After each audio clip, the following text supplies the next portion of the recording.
Basta Radio Bombo!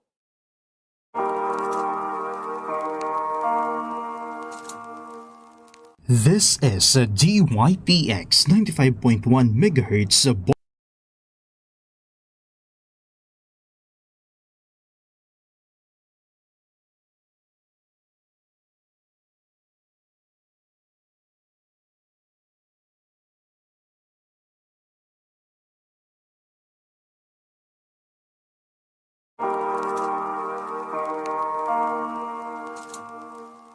This is DYPX 95.1 MHz Bombo Radio Tacloban, a commercial broadcast radio station owned and managed by New Sounds Broadcasting Network Incorporated under the brand name of Bombo Radio Philippines, the number one and most trusted source of news and information. As authorized by the National Telecommunications Commission and Department of Information and Communications Technology, Republic of the Philippines, with a license to operate number BSD-0182-2021. DYPX Bombo Radio Tacloban operates from 4 a.m. until 9:30 p.m. with a power of 10,000 watts.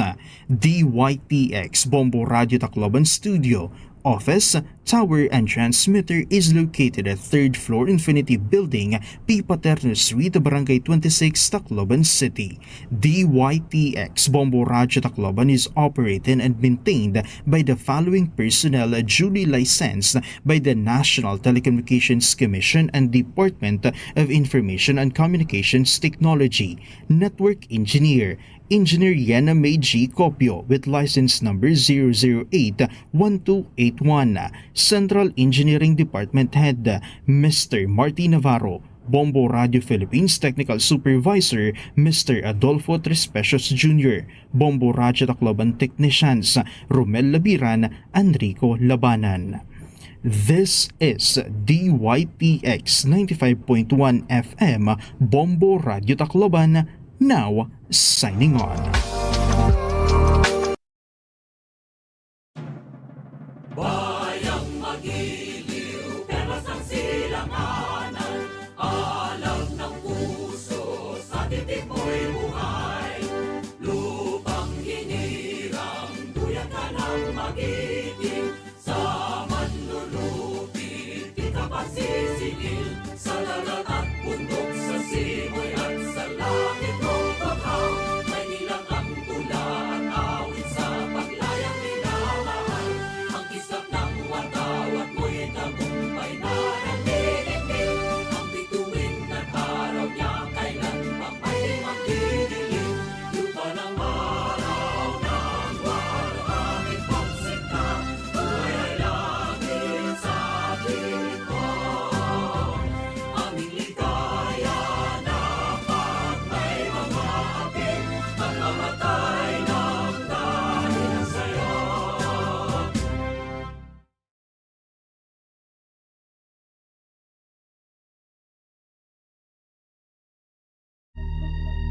You are the reason why this network is on. We're standing together, so loud and so clear. And on your radio, we aim not just fun. We're here for you with our great big helping hand.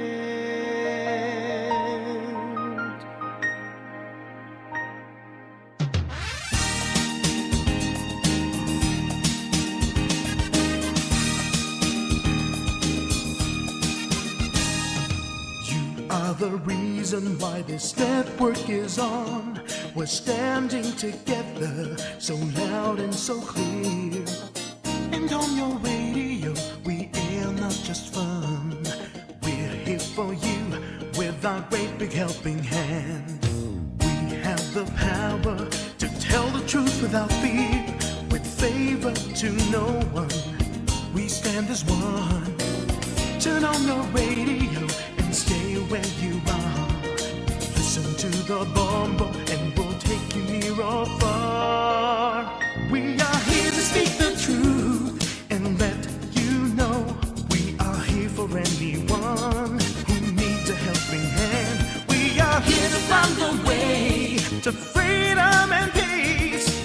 justice for all, make this world a better place. We are the CBS, the NBN, the PBS, Bombo Radio Philippines.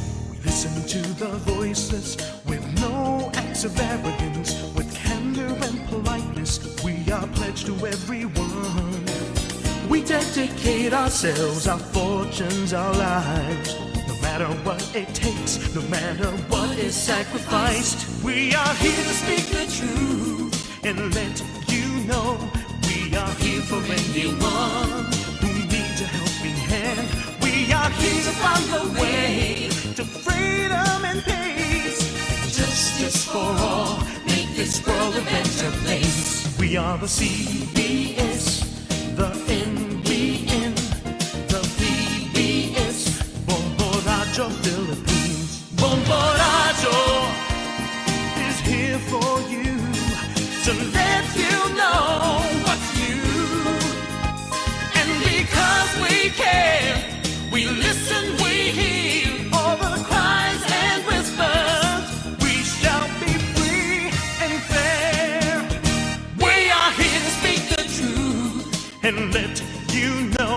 We are here for anyone who needs a helping hand. We are here to find the way to freedom and peace and justice for all, to make this world a better place. We are the CBS, the NBN, the PBS, Bombo Radio Philippines. We are the CBS, the NBN, the PBS, Bombo Radio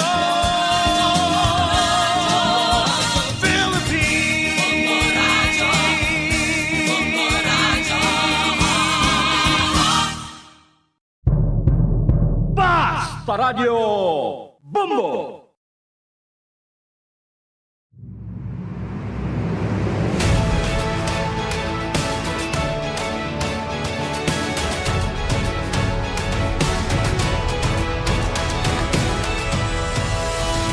Pick up the sticks, beat the drum, turn on the microphone, deliver the news for everyone.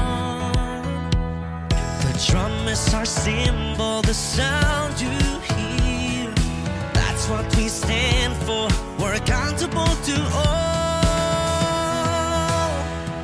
To all Star Nation and Kabombo, thank you for being with us all year through. And because of you, number one ang Bombo Radio.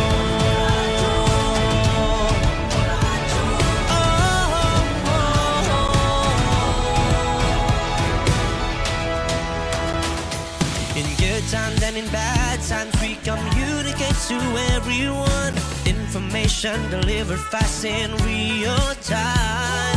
Our mission is clear, we fear no one. Balanced commentaries, professionally done. To all Star Nation and Kabombo, thank you for being with us all year through. And because of you, number one ang Bombo Radio. 6 decades we continue adapting to change, that's what we do. We're number one and the most trusted source of news and information. We are Bombo Radio.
Celebrating 60 years of media excellence.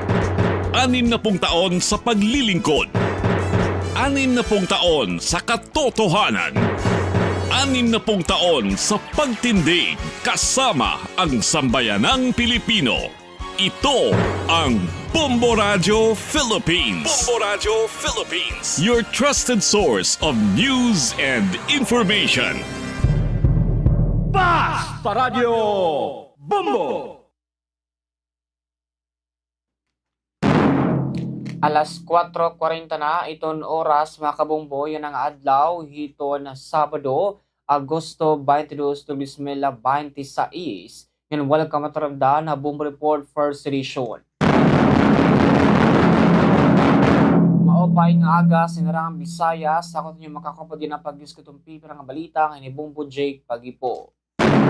So gaman ito natin na mamatay na ito na atong mga nanay, tatay, lula, kuya at titiyo, auntie. Hatag sa mga panimbalay so itong mga vendors naton nga sa mga parag-uma ng mga parapangisda at mga drivers maupay nga aga hayong tanan nga na welcome at tanamdaan na Bombo Report First Edition nga na damat at magtutukibo ng mga balita at ikang balitang lokal nga to balitang national naman mga kabombo. And of course sa nang adlaw hito na Sabado yan ang Agosto 22 in talagang damat atong bagasin pa man magpaso ng mga balita no. So, pag yan na, ito na ato naman mga namamatay na, ada kay simpaman mata-mata na ano, or palisan, hito na kapi, or simpaman tinapay, ada kay sakto ini, medyo mahagkot, tayo na nga panan, no, kay siguro, apekto nito ng mga gimbabantay ng mga low pressure area, hasakob nga nagawa sa ito na atong farm mga kabumbo. So, ini mga kabumbo, no, in talagang itong panahon naton, medyo nasirak, medyo mauran, ada kaya may makabumbo mga simpaman gimbabantay naton,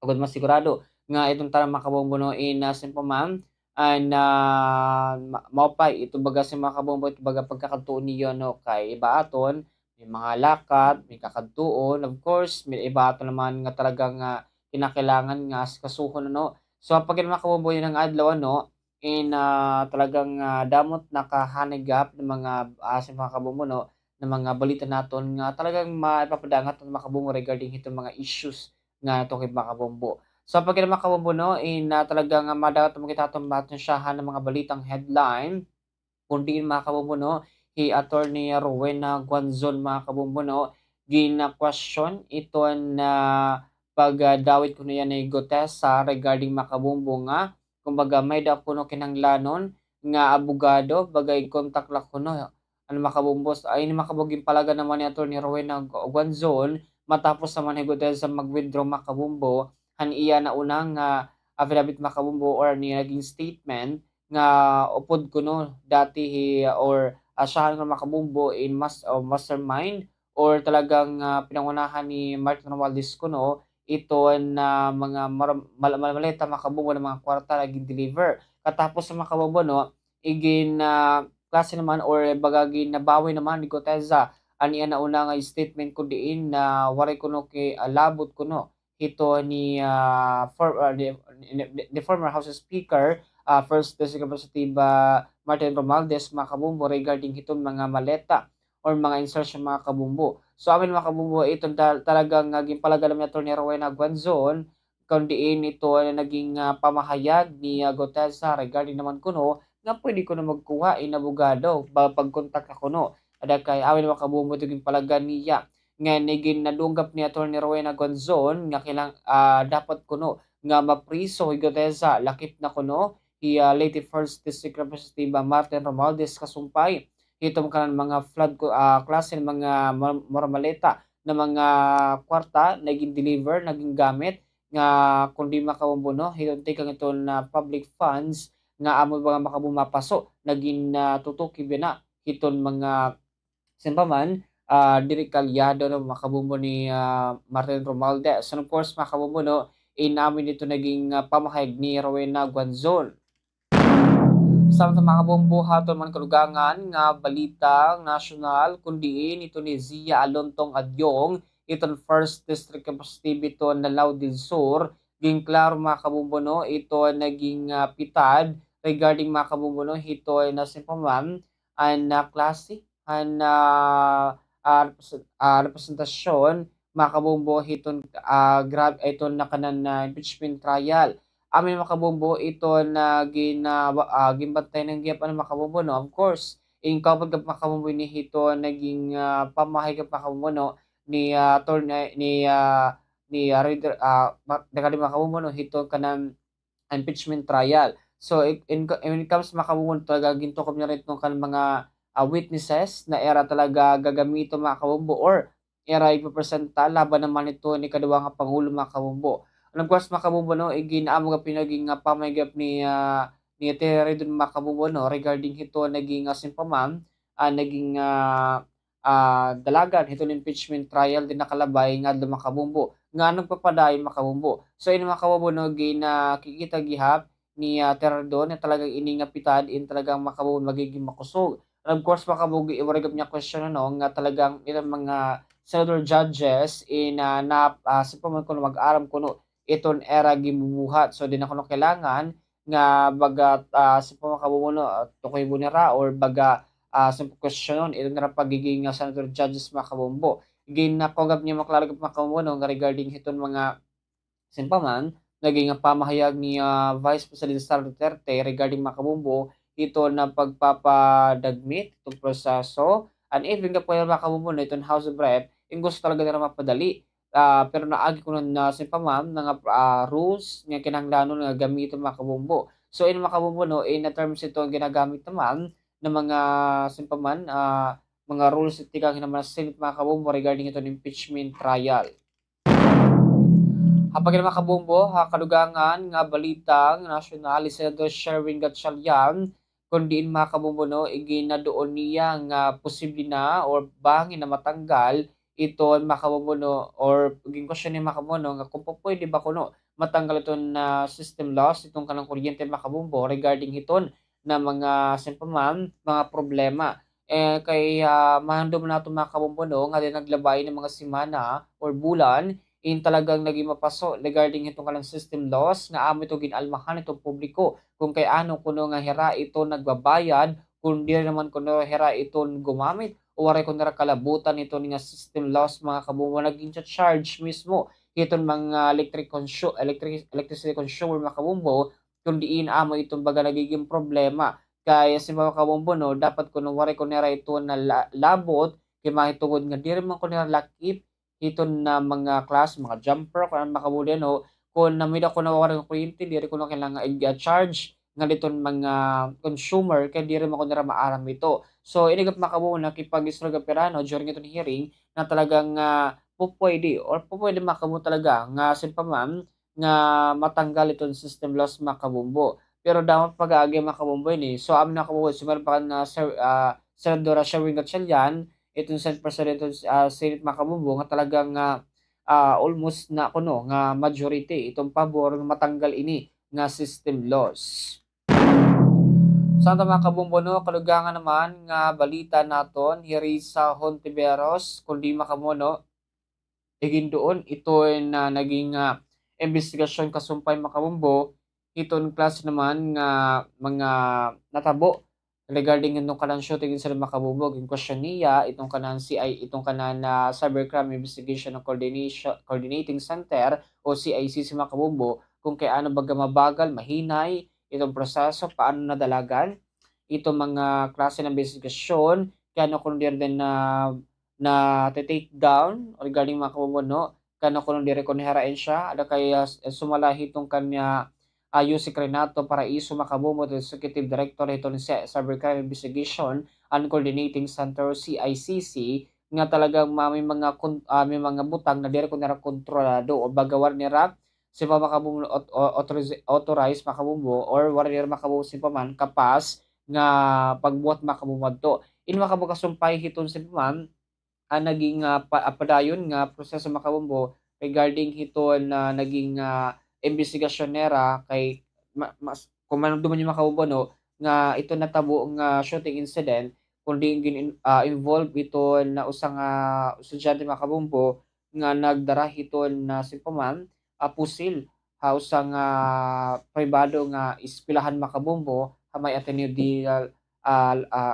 di Zamboanga University makabumbo no regarding hiton shooting incident makabukod di iniging kasawi ito na duha na estudyante. And regarding na makabubo no, so padayon ini naging babantayan or padayon naging na sa mag-imbestigahan kay even makabumbo last time senadora Palilaga pa no, gin question up niya kung kano mahilig itong kanang meta ito na aplikasyon na supposed to be kung tangunay ni para ma-take down kay ini makabumbo no in dami makabumbo ito naging question kaya natataboy ni ng mga butang na regarding makabumbo hiton simpaman mga ito natutundog or na-influensyahan itong kabataan na magbuhat hindi na mag-upay sugod makabumbo ito tabo naman nga shooting incident. Last time before makabumbo na naunaan ay ito na mass shooting incident din mismo itong siya Tacloban din may sa National High School. Amin makabumbo katimay ni ginsundan naman ni makabumbo no.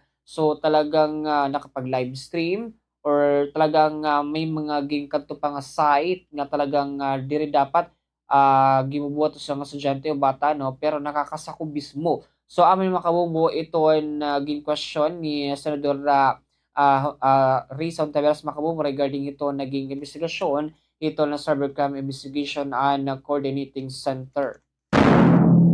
Samtang makabumbo no in hato naman ng mga kalugangan nga walitan niyan nga pagtutok yung makabumbo kasumpay gapini ito mga flood control makabumbo or makabumbo ito talagang mga baha makabumbo kay makabumbo rin sumala ito na Palace Press Officer Claire Castro nga itong makabumbo kuno ng mga pagbaha in talagang padayon nag-imbestigahan niya regarding makabumbo ito simpaman naabat itong Pilipino kay supposed to be nga ni kuno makabumbo no in talagang na uupay until na makabumbo kikitagap natin mga live stream ang mga different social media platforms ng live stream mga publiko no nga grabe makabumbo halos maabtan na itong bubong ito sa nga bala itong baha halos lampas tao makabumbo ito nakita taliwas ini makabumbo ito naging pahayag pa no nga diri ko no baga lampas sa tawo kuno na kuno tuhod makabumbo no ada kay baga iba kuno ito na invitation ito na Malacanang makabumbo nga talagang iba kuno ni makabumbo na experience sa mga Pilipino talagang baha makabumbo kuno in sobra pa or lampas pa itong tao makabumbo even now talagang dapat gimbaba makabumbo no iton mga pirang lugar particular na Hamay Luzon area mga kabumbo.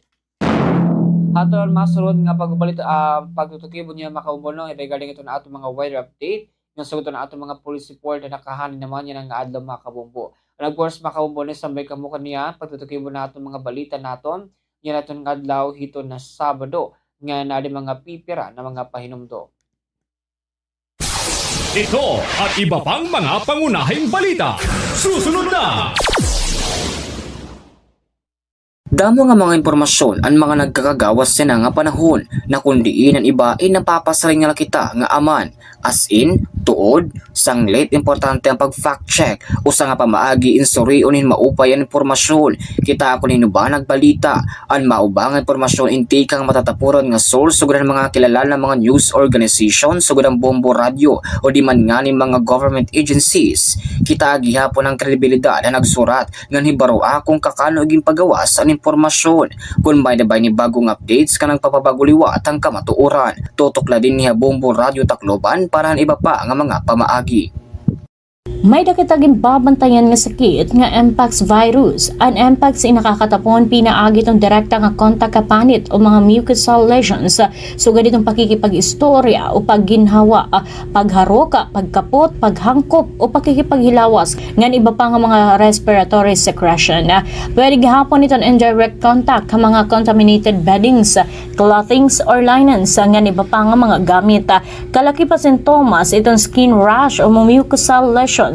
Kaupo ditong hiranat, swollen lymph nodes, ngan sore throat, muscle ache, ngan back pain, sugad man itong headache, ngan low energy. Kung makaawat ini indayon nga magpakonsulta ka doktor. Ini nga pahinumdum inhatag iyo itong Bombo Radio Tacloban. Napakaimportantehan pagtitipid hiton tubig, labinayan na nga panahon. Aadi iton pera nga mga tipid tubig tips. Igsaraduhin maupay ang mga gripo kahuman nimo gamiton. Ayuson dayon kung may mga makitan ka nga likay mga gripo ha iyo pa ni malaya. Gamitin kabungan balde kung nakarigo. Gamitin baso kung ikaw nagtututbrush. I-recycle o gamita utro ang mga ginpagbanlawan hinbado nga pwede panlimpyo o panbuhos sa kasilyas. Magsalo din tubig kung nauran. Magtipid kita ang tubig kay para makabulig nga diri magkulang ang supply. Paano ba mag-fact check ka bombo? O sa diniin ano ba ang motibohan igin balita? Ini ba in agud nga maghatag insakto nga impormasyon o ini ba igin surata para magbuwa, makaguba o magpakalatin propaganda? Damo manggod ang mga peke nga mga impormasyon ang ginbubuhat agud nga makagaghatin emosyonal nga reaksyon sugadhan kahadlok o kangalas. Paano i-check ka basaha ang kabuusan nga artikulo diri lan headline ngan iwasi gihapon ang mga post nga may ada mga exaggerated nga mga claims. Usala iniha mga pamaagihan pag fact check. Tutukla rin niya Bombo Radio Tacloban parahan iba pa nga mga pamaagi. And household energy saving habits, ha mga urban communities in kakalakipan han behavioral adjustment ngan technological upgrades nga nakadesenyo nga maiban ang konsumo kuryente ngan fuel. Ang mga rason han pag-iiban ang konsumo sugad ang financial savings, environmental concern ngan pag-adapt gihapon ha mga smart technologies. Kalakip din ni ang pagmamanage sa paggamit ng appliances, pagpaparong itong mga suga, pag-regulate ang mga home temperature ngan iba pa. Hapadayon niya paghitaas sa presyon lana kada turo importante. Planuha ang mga lakat nga dudrungana ang mga karadtuana. Magkipag-carpool o gumamitin pampubliko nga sarakyan kung posible. Kung hara nila ang kakadtuan pagbaktas, makakatipid ka na, makakabulig ka pa. Baltok nga pagbiyahe tipid ha gasolina. May dakaging papagagian nga kinanglanon muhin ka istorya, adian pira nga mga tips para hini. Komportable nga pakipag-istorya, piliin tao nga imo gintatapuran komportable ka. Pakiana kung okay la baliwat nga mag-istorya kahan imo maginagian. Planuhin oras ngan panahon. Sigurado liwat nga ang lugar in pribado ngan sakto nga lugar para pakipag-istorya.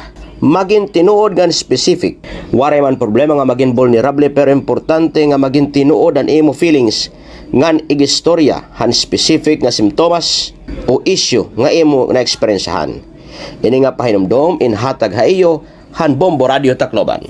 Pahinumdom ha aton nga tanan, ayaw pagtuod ha fake news. Likaya niya tumuod yan magpauwat ha mga nagsasara nga impormasyon, labi na gud sa social media nga nagdudurot lahing kasamok ngan kahadlok ha katawhan. Hebaruingan igberipika anay tikang halihiti mga sources ngan pages ang mga nababasahan, nakikita nga nakukuha nga impormasyon, agod niya makasigurado. Maaram ka ba nga may balaod nga nagahatagin zero tahin uman nga nagpapasarangin sayop nga balita o impormasyon? Maging responsable nga maghinay mga ginpo-post o gin-share nga impormasyon sa social media. Pagkuryentipid kita mga kabombo, igan plug o hulbuta ha mga saksakan ang mga electrical appliances nga diri naging gagamit. May mga electrical appliances sugad itong television nga nakonsumo lagi hapon itong kuryente. Bisan diri na inigin gagamit. Gintatawag ini nga phantom load para sigurado kita nga diri na good makonsumo hiton kuryente. Hatak na nga diri naging gagamit ini nga electrical appliances, igan plug o tanggala ha mga saksakan ini. Ini nga pahinumdom induro tayo han Bombo Radio Tacloban.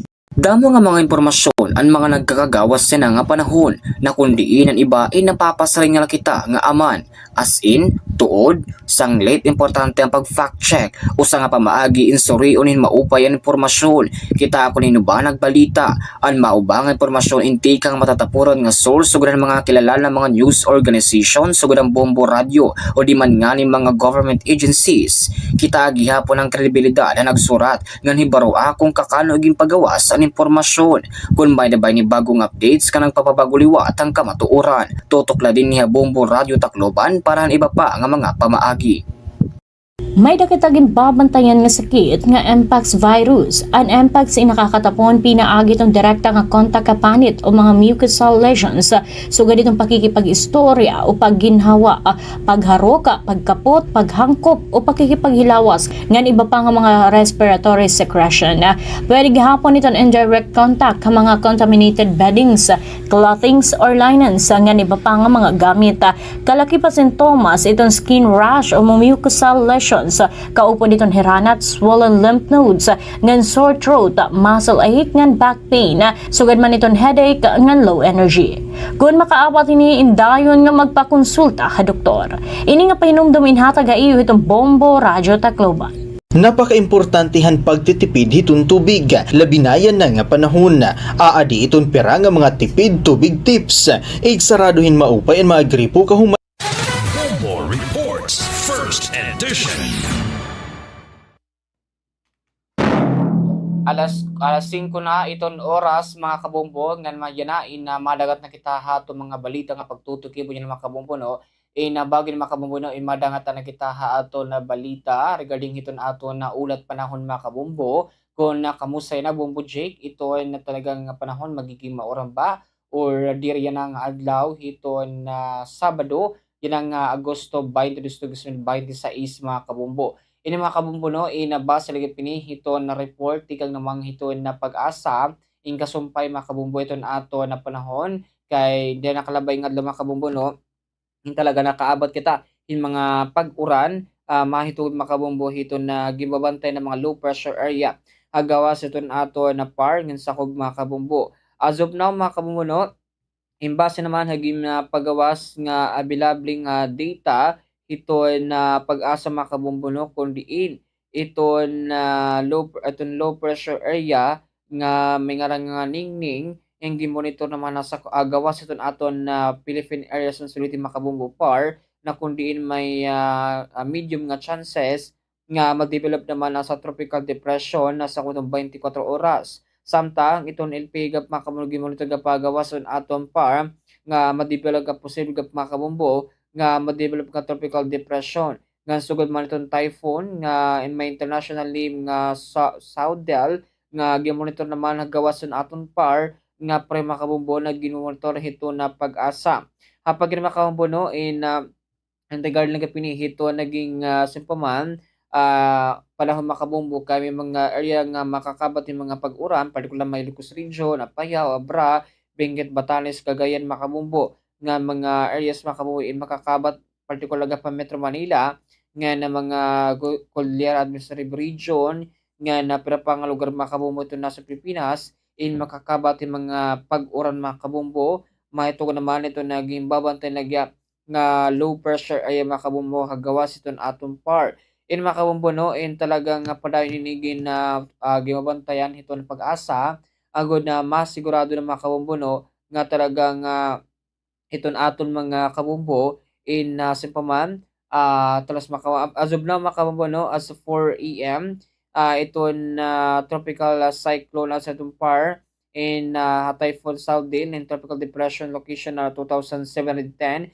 itong kilometer east of northern Luzon nga na may lokasyon nga 1,195 km east ito northeastern Mindanao nga ito maximum sustained winds nga mabata 130 km per hour ng pinaka-sentro itong maximum sustained winds ng 45 km per hour nga nito na up to mabot ang makabum 160 km per hour ito na pinaka-kusog gaston makabumbro nga regarding itong pinaka-movement ng Mania ang talaga nga northwestward karamiton nga 25 km per hour nga may movement naman na westward 10 km per hour. High Ilocos Region, Cordillera Administrative Region, Suguton, Batanes, Cagayan, Zambales, Bataan, Tarlac, Pampanga, iton makabot mga pagsarang pagsarang pag-uram or ngantandol sa makabong mahitong southwest monsoon nakakapekto. May mga posible gap nga flash floods, landslide, mahitong naman ito mga magkusog ng mga pag-uran. Metro Manila, Calabarzon, ng Kabugusan itong Cagayan, in mga kabati mga pag-uran, including na ito na Cagayan Valley. Ito may Central Luzon, nga kundi makabumbok apektado nito southwest monsoon, na may mga posible gapin na mga flash floods, landslide nga nakabuso naman nga sa Pilipinas in makabating mga thunderstorm, orange alarm mga kabombo, maitog naman itong localized thunderstorm. May mga posibleng kapinin ng mga flash floods, na landslide, maitog naman itong mga severe thunderstorm. Kapag mga kabombo, no, itong wind and coastal weather condition, ang northern and western section itong Luzon, in itong moderate to strong itong wind speed, samtang southwest naman itong wind direction, nga mabot naman na 1.5 to 3.4 itong katas o itong tubig. Kabugusan nga nasa Pilipinas in light to moderate to wind speed, samtang itong wind direction south to southwest naman, gamabot na 0.6 to 2.1 itong katas ng tubig. Kapag mga kabombo na magpapakita naman haring araw pasado alas 5:43 ito na aga, ngayon matutunan naman itong pasado alas 6:15 ito naggabi mga kabombo. And of course mga kabombo din naman Tacloban talagang medyo cloudy lang kita pero simpaman na dili sugad gud ako itong chances nga pag-uram pero makabombo in imposible kapin makabombo nga makabat kita talaga mga pag-uram gap makabombo. Of course makabombo in talagang ining panahon in amin makabombo ito na aton na ginababantayan maiton makabombo nga talagang orange sirak iton aton na simpaman na panahon makabombo yan na. So as of now makabombo talagang iton aton na posible nga mga pag-uragap makabombo pasado alas 7 pero katamtama kabombo So in makabombo in talagang magiging mapaso iton aton adlaw yan na. Pero pag-abot makabombo alas 12 may posible nga may pag-ura makabombo kaya 15% itong chances nga pag-ura makabot maabat naton. Of course makabombo buwas gap nga adlaw imposible gap nga mga pag-ura makabombo may tungod na gapin makabombo ito naging pabantayan ng mga low pressure area hagawas iton aton na PAR makabombo Philippine Air Responsibility namot makabombo gibabantayan itong pag-asa gyap regarding iton aton mga panahon mga kabombo. Of course makabombo aton naman ginabisuhan iton aton mga may lakat yan nga magdarang payong kapote para masigurado nga talagang makabombo in regarding makabombo talagang simpaman nga safe ito niyo kakabtuon labi na yan nga paybayba iton aton na panahon ngayon na bagadurda mo iton mga bagyo nga posibleng sumakublaman haaton sa Pilipinas mga kabombo. Kapag mga kabombo in madangat naman kita ato karugangan nga balita mga kabombo na regarding mga kabombo naman itong mga police report naman naton itong mga nahikin nato niya ng adlaw mga kabombo in particular mga kabombo kay simpaman in damot mga simpaman naging kasan ng operasyon iton aton nakaprisan mga kabombo. So talagang in mga kabombo in napadayinig in simpaman gihubot ang kaprisan regarding mga kabombo iton mga aton mga simpaman mga kabombo gin tutukim. So as of now mga kabombo in base ni ito naton man nakuha naman dito mga kabombo ni kundiin ito mida naman na dakop na wanted person mga kabombo nga talagang may kaso mga kabombo kundiin.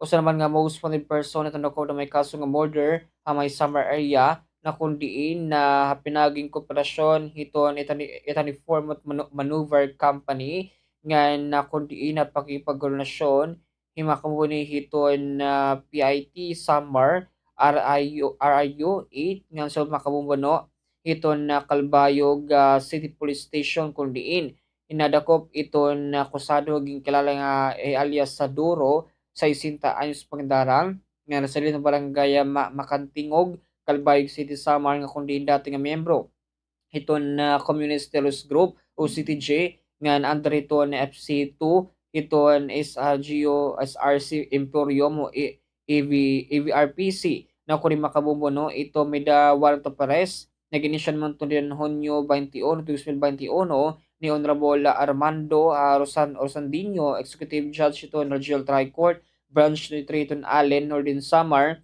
na warin naman recommendation nga bill.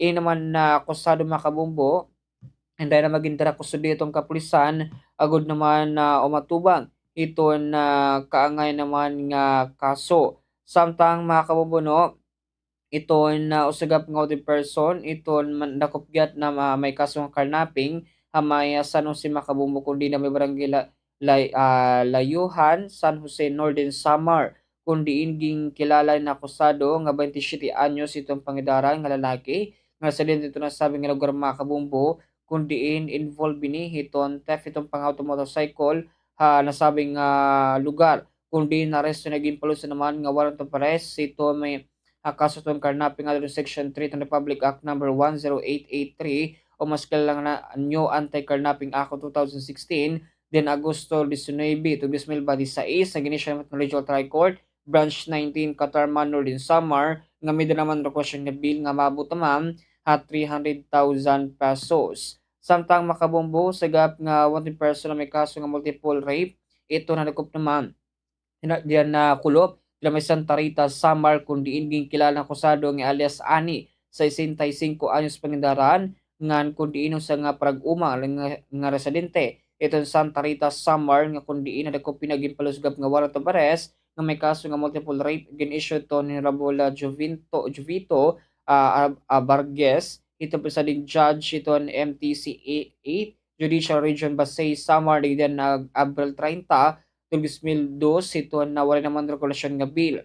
Ini naman akusado in dahil magindara ko sa kapulisan para ba matubang itong kangayan nga kaso mga kabumbo.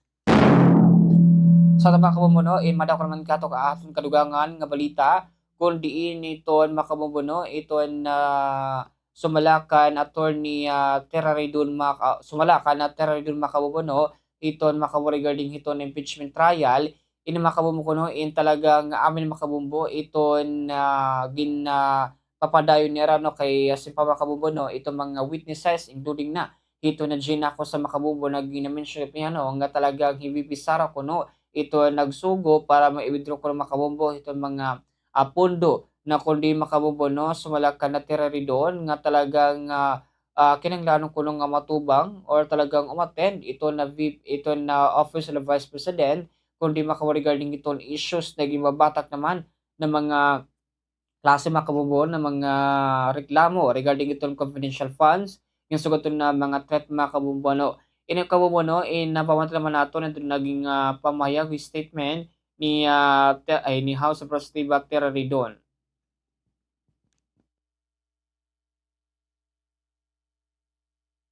Ito pong linggong ito ay ginagamit ng House Prosecution Panel para makapaghanda pa doon sa pagpapatuloy noong pong direct examination ni Ms. Gina Acosta. Inaasahan po natin na sa susunod din pong linggo, maisalang na po yung iba pa hong mga witnesses katulad ni Mr. Edward Fajarda, yung pong iba pa hong mga relevant OVP personnel katulad ni Mr. Ortonio, at maisalang na rin po yung NBI, PSA at iba pa hong mga very relevant witnesses dito po sa confidential funds sa misuse article para sa pinakamaagang panahon ay tungo na po tayo doon po sa iba pa hong mga nalalabi na mga articles of impeachment katulad po ng bribery at unexplained wealth.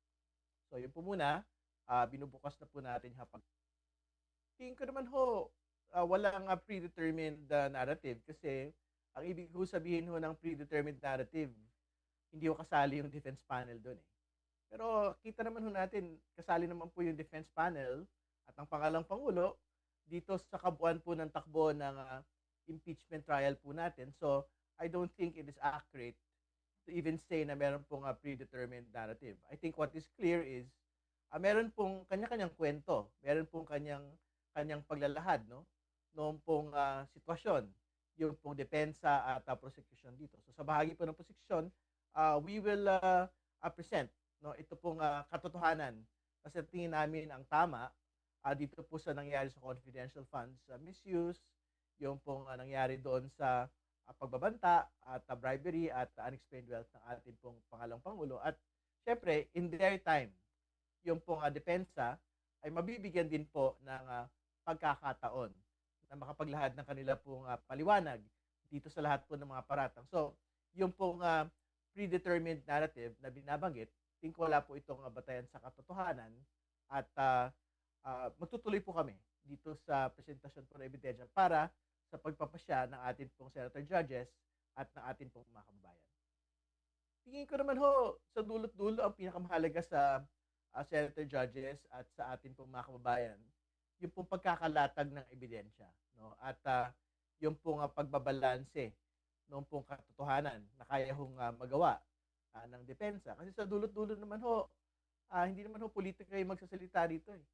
Ang magsasalita ho talaga rito, ano ho ang nailatag ng prosekusyon, ano ho yung nailatag ng depensa sa kabuuan. No? At kung sapat ang ebidensyang mailatag ng prosecution, magkakaroon ho tayo ng conviction. Kung sapat po yung depensa na mailatag po ng ating pong pangalawang Pangulo at ng kanya pong mga abogado, edi magkakaroon po tayo ng acquittal. So, Tico, that is how impeachment trials work. No? So, yung pong mga political narratives na binabanggit or political objectives, mas secondary po yun kesa doon sa hangarin na mailatag yung katotohanan dito po sa bagay po na ito. Hindi siya abogado nito pong impeachment trial, pero siya po yung nasasaktal dito po sa bagay nito, siya po yung akusado. So, malaki po yung bahagi na maiaambag ng ating pong pangalawang Pangulo, hindi lang po doon sa presentasyon ng ebidensya, kundi kahit doon po sa kabuang latag po at paghanda ng depensa dito po sa bagay na ito. Kasi sa bawat araw po na dumaraan, yung pong hakbang-hakbang at piece by piece po na pagpapakita ng ebidensya, pabigat ho ng pabigat ito eh. Lalo tigit, nakita ho natin doon sa testimonya ni Ms. Acosta, siya na ho mismo yung itinuturo ng kanyang ho mismong tauhan na nag-utos ng pagbibigay ng pong perang 125 million kay Mr. La Chica. No? So, very important ho na makita ho at the very least yung presensya ng ating pong pangalang Pangulo dito sa pagtatakbo ng paglilitis po niya mismo.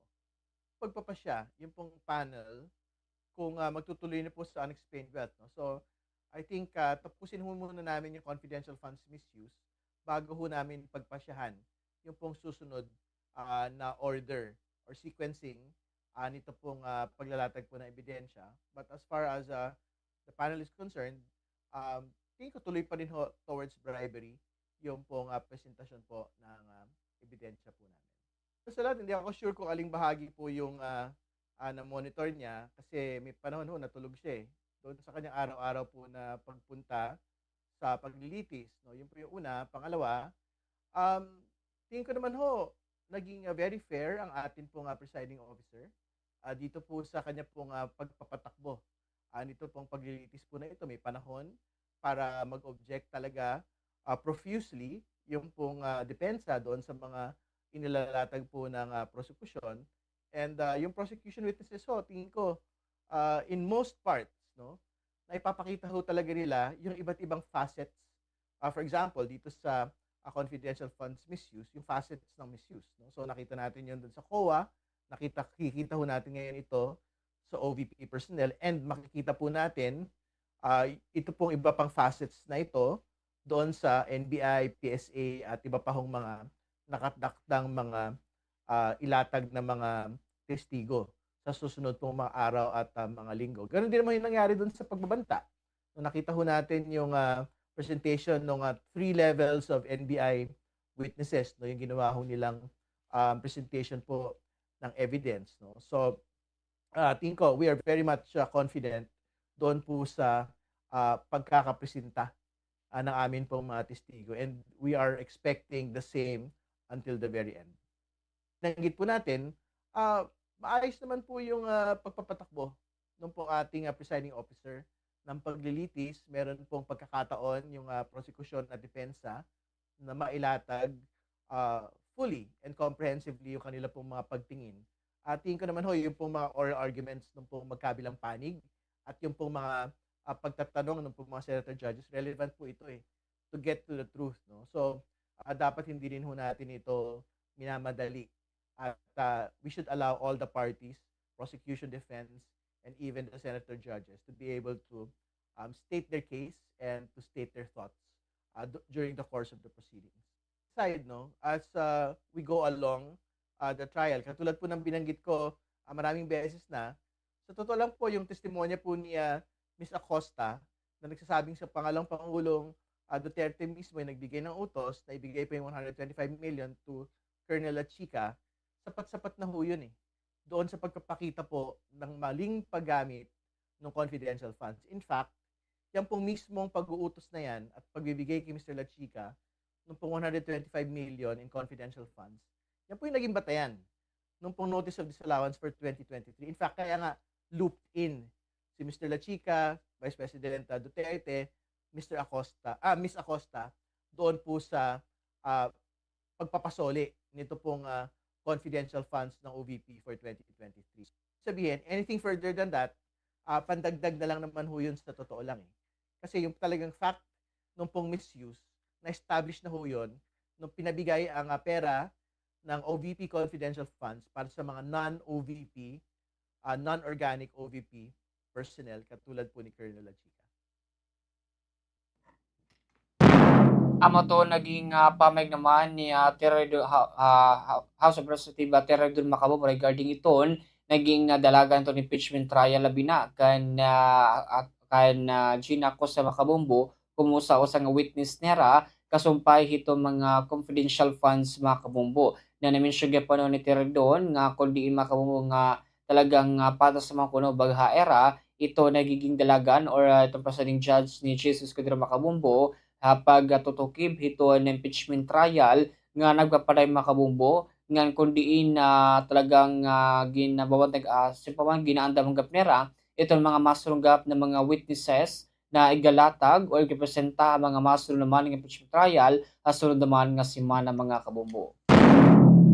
Kapag mga kabombo no inmada ko mga takarugangan gabalitang national mga kabombo kundiin Senadora Risa Hontiveros nga naging question ito naging dalagan itong investigasyon ito na Cybercrime Investigation and Coordinating Center o ICC kana UC Carinato Paraiso ito na Executive Director makabumbo ng CICC kundi makabumbo ni sumula ka na Senator Risa Hontiveros inikunong nga investigasyon kasumpay hiton na mga kabataan nga na-involve ito makabuto mga karasan o mas mga makabumbo no nga ito mga sites or mga online mga kabumbo na nakakaapekto nga nakapag-connect hini makabumbo dito hito natabo nga shooting incident na naman kundi makabumbo no sumalakan na Senator Risa Hontiveros ini ko nga bital dapat masikaso dayon hito na Cybercrime Investigation and Coordinating Center agud ko na masipawan makita nga ma-block makabubungan maimbestigahan ito na naging dalagan makabumbo ng course dapat ko na mapasakahan including makabumbo klase ng makabumbo no hito na mga pagsampi na nga kundi makabumbo na talagang amin ito nagiging problema kapag yan na. Nga in connection kapag pinakabuhay ito naging statement gap ni Senator Padilla, ito naging simpamandalagan ito ni hearing makabumbo. Kapag makabumbo na pamunta naman natin, ito naging hearing or naging pangutana naman ni Senator Risa Hontiveros, nga naman kan Executive Director ito ng Cybercrime Investigation and Coordinating Center kan USEC Renato Paraiso. Kayo yung first line or last line of defense sa ating mga bata laban sa ganitong mga insidente. So, kung pwede nyo pong ibahagi sa komite, ano pa yung initial assessment nyo? Kung meron na po kayong basihan, initial assessment sa online activity nung shooter prior to the shooting. So, Madam Chair, unang-una ho, gaya ho na sinabi ng ating PNP-ACG, hinihintay pa rin ho natin yung paglabas ho ng warrant, cyber warrant para maimbestigahan ho natin yung mga gadgets ho ng child in conflict with the law. Ang peculiar lang ho dito sa incidenting to, unlike yung mga previous incidents po, na-interview natin yung mismo mga shooters o yung mga proposed or mga attempted shootings so yung mga gagawa ho nun. In this particular case, hindi natin ma-interview at hindi natin imbestigahan agad yung mga gadgets niya. Another challenge that's being proposed not only for the CICC, I think for all law enforcement agencies is if ever the warrant comes out, Madam Chair, the implementation of those warrants medyo matatagalan din po. So to manage expectations po, matatagalan po yan because it would grow through several countries. It highlights the problem po talaga ng jurisdiction over the platforms, whether it's the social media platform of the child, whether it's the messaging platform where he was, if there was predation, if there was grooming, yung nagiging challenge natin. So we have several leads po na bantayan with regards and several intelligence reports na sinasabi yung mga dito ho kumakalat siguro yung mga spekulasyon na baka may gaming platform na involved kasi yung mga alleged pinsan sinasabi na babad daw tong batang to sa isang gaming platform, but nothing conclusive, Your Honor, unless we get a hold of the warrant and investigate really and to manage expectations of this committee and maybe to address a particular challenge, ma'am, it would take time, Madam Chair. Actually, Yusek, ayaw kong mag-manage ng expectations. I think mataas ang expectations nating lahat sa publiko kasi grabe, unimaginable, unacceptable na yung Tacloban, nasundan ng Zamboanga, ayaw nating matatawag ng iba na isolated incident yung nauna, masasabi ng iba coincidence itong pangalawa. Ayaw nating magkaroon ng pattern kasi gusto nating pigilin na ito at this point. So, cyber warrant, gaano katagal ba yan para maimbestigahan nyo yung gadgets ng bata?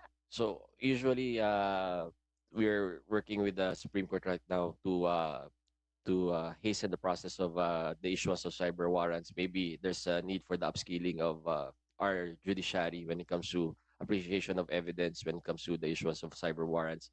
We're working with the NBI and the PNP to hasten the process of the e-subpoenas naman po para sa mga iba't ibang agencies, platforms, at saka mga kumpanya para mapabilis din ho yung pag-issue ng mga kinakailangang impormasyon. Now, again, that's we're working on that, Madam Chair.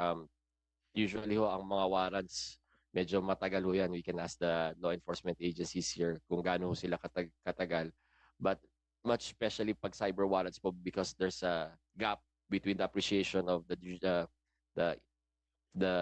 justices and the judges who are issuing the warrants and the understanding of ano yung hinihingi sa cyber warrant at saka yung mga evidences, yung mga digital evidences. So that's one particular challenge. And then to highlight the implementation of the warrants naman po, Madam Chair. So with all due respect, magsha-shout out ang komite sa ating Korte Suprema na makiisa sa sense of urgency ng Senate dahil sa itong mga pangyayari. And the fact that there's a certain, itatanong ko rin po sa inyo at sa Meta, there's a certain video out there na habang tumatagal yung proseso ng pag-issue ng cyber warrant ay magagamit by various actors na maaring may iba't ibang agenda as the investigation of the PNP is still yet and the NBI is still yet to prove. So, yung implementation, matatagalan, sabi nyo, kung makuha nyo na yung cyber warrant, ganong katagal tatagal yung implementation? So, go through several countries. Yung jurisdiction of platforms, itatanong ko rin mamaya sa Meta. But, so, ganong katagal yung itatagal ng implementation? Sorry, Madam Chair. But usually, Madam Chair, pag halimbawa ho, based on experience, pag halimbawa na lang ho, we ask for information, it takes about 2 months po, Madam Chair, before the information gets back to us, Madam Chair. And take note, Yusek, ang pagitan ng Tacloban at Zamboanga ay 2 buwan.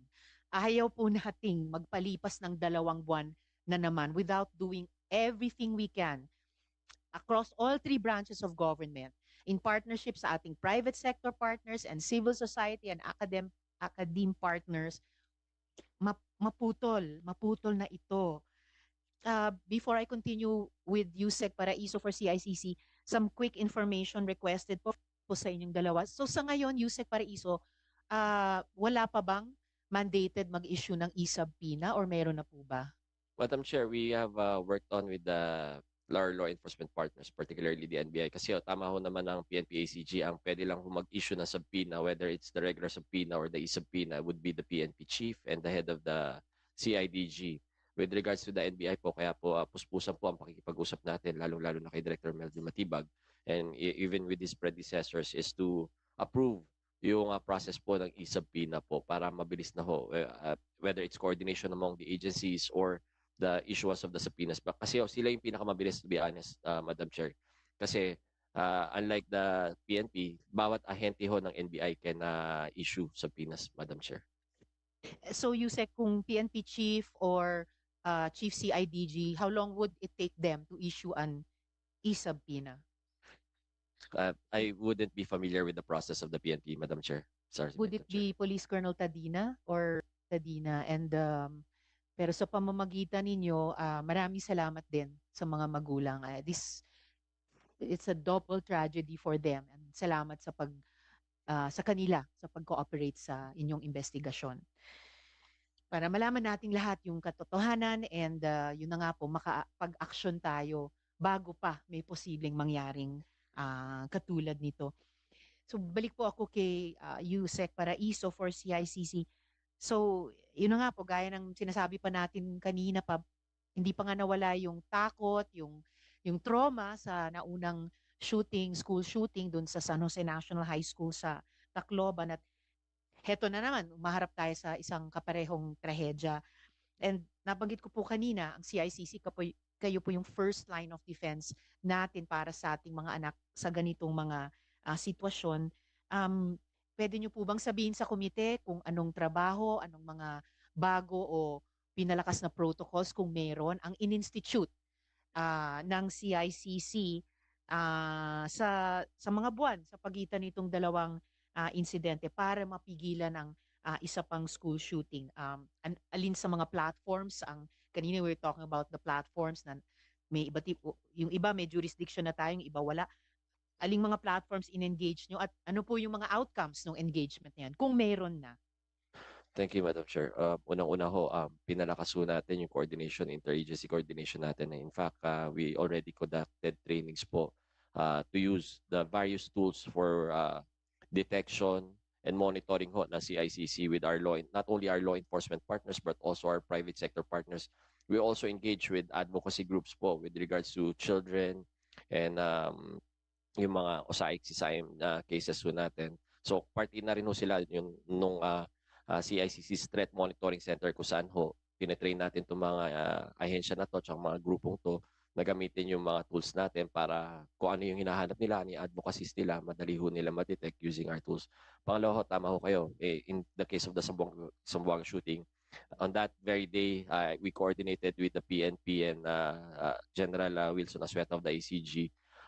We extended our willingness to help when it comes to and the tools and the systems that we have in CICC when it comes to digital forensic investigation. And to be fair naman po, mabilis ho ang tugon ho ni General Asueta na sinasabi niya hinihintay lang po ang warrant. We also engage with Meta.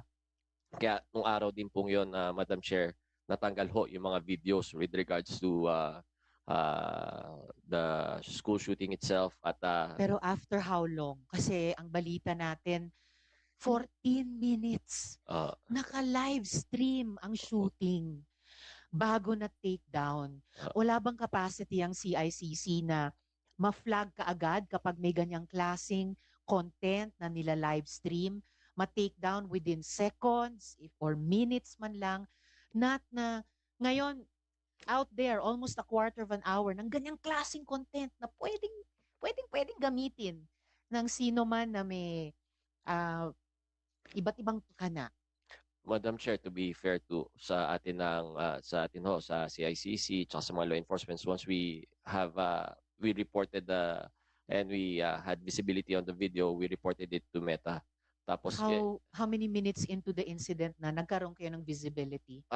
If the incident po happened in that around 9:44 a.m. 9:40, we had visibility around mga 5 minutes. Tapos ni-report na ho kagad natin to sa mga platforms para i-take down ho. Pero again, maybe it's So if you were able to have visibility, ni-report ng CICC sa Meta, why did it take another 9 minutes bago na take down ng Meta? Or kasabay ng pag-report ng CICC sa Meta, hindi ba pwedeng kayo na mismo mag-take down? That's the problem, Madam Chair. First is the jurisdiction. We don't have jurisdiction over these platforms, whether it's social media platforms, the gaming platforms, messaging platforms, and even streaming platforms. Kasi ang balita ho namin hindi lang ho sa Meta, tsaka sa Facebook nag-live yung bata. It was shared also sa isang website for these particular incidents. Yung What website is that, sir? Yusek? Live watch people die. Yan yung pangalan ng website? Yes, Madam Chair. Yeah.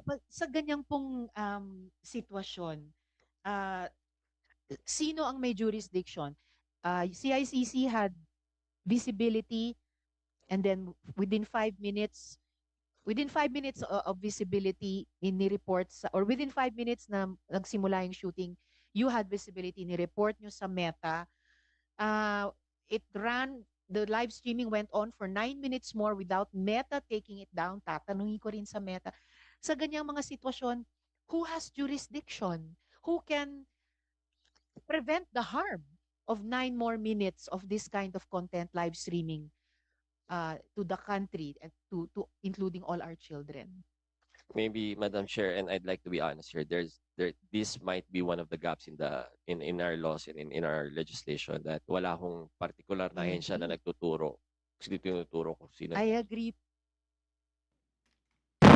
Amo to naging pag-question naman ni Senator Risa Ontiveros Macabombo, no, regarding ito naging investigasyon ito ng Cybercrime Investigation and Coordinating Center ng CICC kanyo si Carinato Paraiso ng Executive Director Macabombo ito ng CICC. Kundi Macabombo naging question yung kanabaga maiha ito ma-submit o baga mag-issue in Cybercrime or cyber Macabombo, no, in warrant regarding Macabombo ito natabo nga shooting inside Macabombo. So talagang diri lang Macabombo, no, itong baga naging simpaman naging usa nga Facebook live stream Macabombo itong gimoto sa nga shooter nga namin na pa Macabombo mga website to amin Macabombo, no, talagang delikado mga kabataan kay mahitungod nga na-access ni rahin free lang Macabombo, no, na kundiin may mga sensitibo na mga klase hito na may impormasyon, mga pag-impluwensya mga kabataan nga magbuhat, hindi rin mag-upay mga kamukasumpahini na mga online platforms mga kabumbo,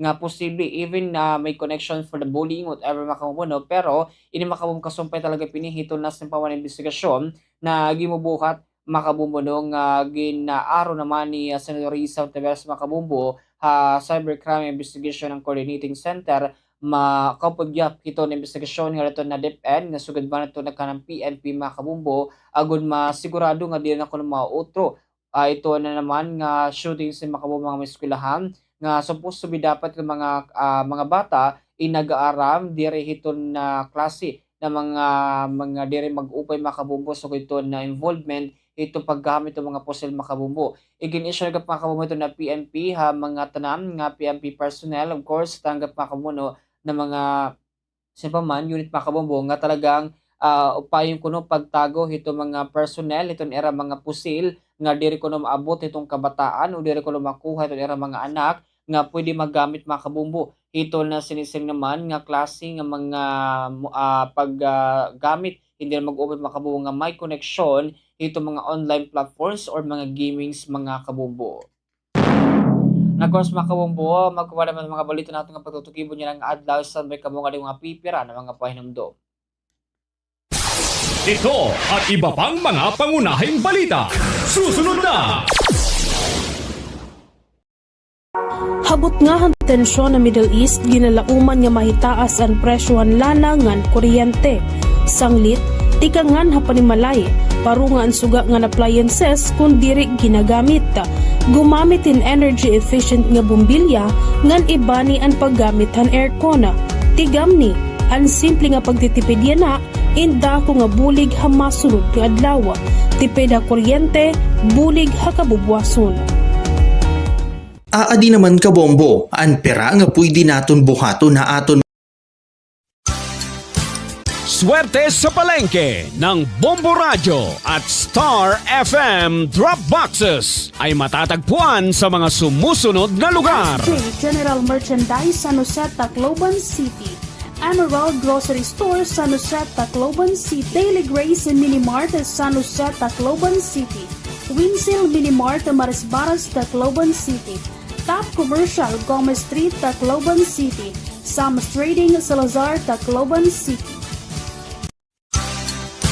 Swerte sa palengke ng Bombo Radio at Star. Kuryente tipid tips sa mga nagamitin cellphone. Una, i-unplug ang mga charger pagkahuman gamiton. Bisan waray nakasaksak nga cellphone, kung nakasaksak ang charger inakonsumo lagyap inihin kuryente kung tawagon vampire power. Ikaduha, likyan ang overnight charging. Bisan pa may da auto cut off iton mga moderno nga smartphone, ang pagbaya inakasaksak hinmaiha in nagdudurot in trickle charging nga nakakapapaso iton gadget nga nakakagkarag hin kuryente. Ini nga pahinumdum indurot tayo iton Bombo Radio Tacloban. May mga nagsisiring nga delikado aton panlawas ang pagkonsumo iton MSG. Ano gud man ba ang MSG? Ang MSG o monosodium glutamate o mas kilala tawag nga Vetsin inusa nga flavor enhancer. Sumula mga doktor nga eksperto, ang MSG is safe to consume. Waray conclusive evidence nga nagyayakan nga delikado ini. Ang MSG in common nga ingredient ha mga processed food. Sanglit waray sadang nga ikabaraka pero siguraduha nga diri mo ini aasayon kundi gagamiton mo la ini como flavor enhancer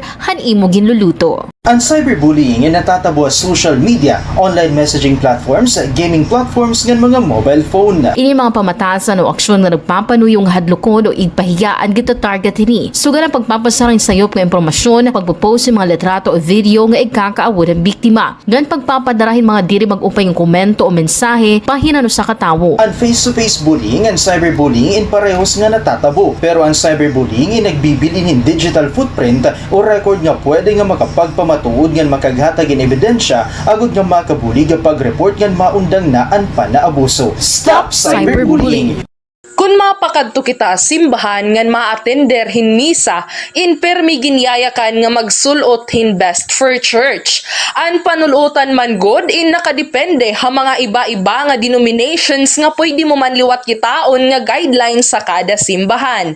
Pwede ka magsulot hin corporate or business attire, uniforms, jeans ngan slacks. An pinaka-importante man god in mamate ha magiging sermon ngan an mga pulong han Ginoo.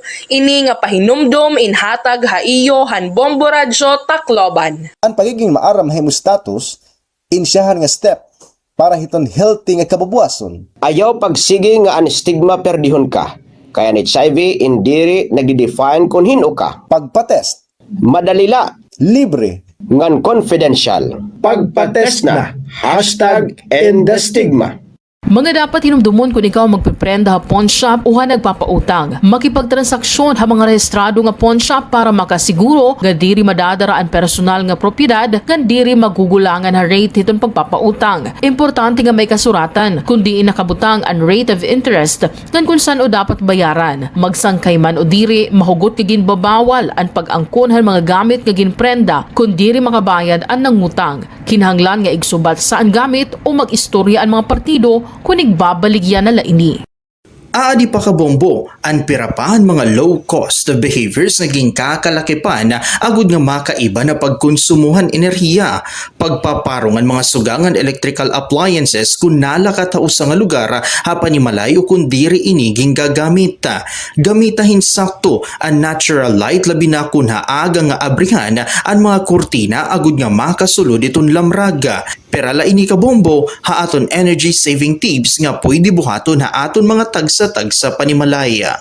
Yan ang nga digital na ang mga transaksyon ngan instant na ang pag-shopping online, pagpapadarahin kwarta, ngan maginitong pagbibiling in love life. Diri gihapon mawawara ang mga parupanguwat ngan kawatan online. Ano ang mga red flags o senyales nga scammer ang imo ka-chat o ka-storya online? Red flag nga may kukonsidera kung mga karawat kahin mensahe nga nagdaog ka hinda ko nga kwarta raffle. Bisan kung waray ka naman may ginapihan nga promo. Ha pagpapadara naman yung kwarta, red flag kung magkaiba ang ngaran han imo ka-istorya, hangaran han bank or account nga papadadan mo hin kwarta. Mag-ikmat ha mga scammers.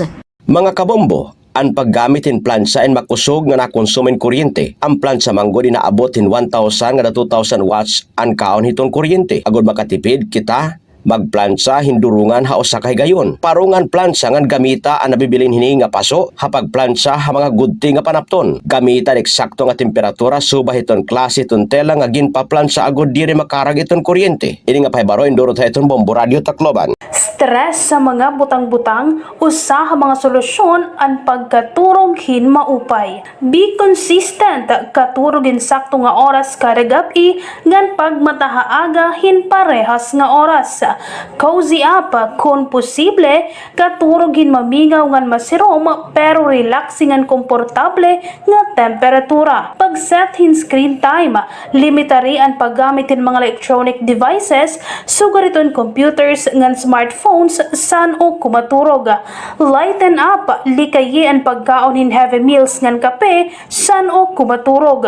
Move more, pagbuhat gihapon hin mga exercises kay magkakabulig ini nga mahinga turog hagabi. Pirala inihiton mga tips para mahinga turog hin maupay in labi na nga healthy way ini para maatuhan ito na stress. Bombo Reports First Edition. Alas 5:44 makabombo nga nabatandaan ang Bomb Report First Edition. Yan ang makabombo na madang kita katugangan naton nga balitang national makabombo ko diin na Senador Sherwin Gatchalian inigin mention makabombo nga halos sa majority na ito baga pabor nga matanggal ito na system loss itong kuryente makabombo. Nga usaha mga gimpo problema ito na publiko kasumpay ito na charges sa era makabombo na kundiin. Ini makabombo nga supposed to be dapat kuno hindi rin kuno charge ang publiko may tungod nga diri makonera ginamit ini na klase hito na kuryente makabombo or warera kalabutan makabombo.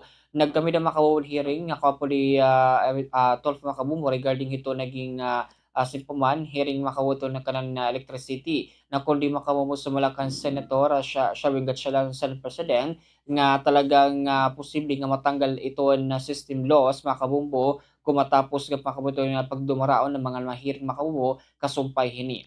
Apag makabombo pamatay naman naton ito naging pamahig naman ni Senator Sherwin Gatchalian makabombo kasumpay naman ito na system loss tong kuryente. Salamat at binibigyan natin ng priority itong system loss removal. Tama ho kayo dun sa inyong slide na importante ang accountability. I think naririnig ho natin ng taong bayan na gusto na nilang tanggalin itong system loss. Ito rin naging announcement ng ating Pangulo. Ang susunod na tanong ay sino ang dapat sumalo nitong system loss? Sa aking palagay, dahil yung nagkaroon na tayo ng hearing, no? Mayroon dalawang bagay dito, yung technical and non-technical. Yung non-technical, basically, ito yung mga jumper.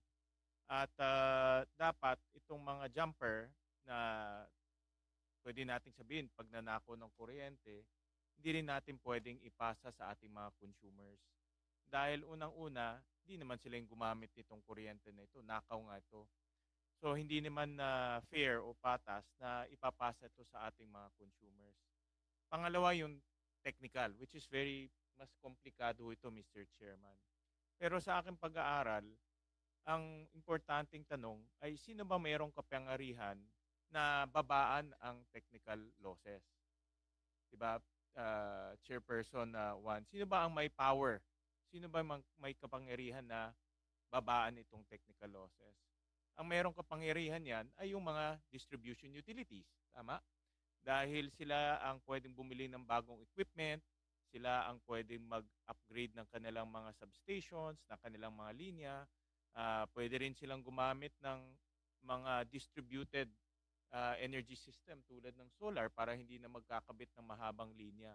So, ang ibig sabihin, sila ang may kapangyarihan para babaan ang technical losses. So, ang aking pananaw dito, kung sino ang may kapangyarihan, dapat siya ang sumalo. Dahil incentives yan eh. Kung wala kang incentive na babaan at ipapasa mo lang, wala ka ring incentive na mag-invest sa mga technology. May I add to that? No, kung sino ang pwedeng maglagay ng pinakabagong technology or even bagong konsepto. No? Diba, Professor Wally? Dahil kung yung ating mga electric cooperatives gagamit na lang ng mga solar rooftops, no? Imbes na magkakabit sila ng line extension, no? Katakot-takot yung subsidy natin sa yung barangay line extension program, billion yon every year. No? Kung maglagay na lang sila ng distributed energy systems, katulad ng solar rooftops, di wala tayong line losses, diba?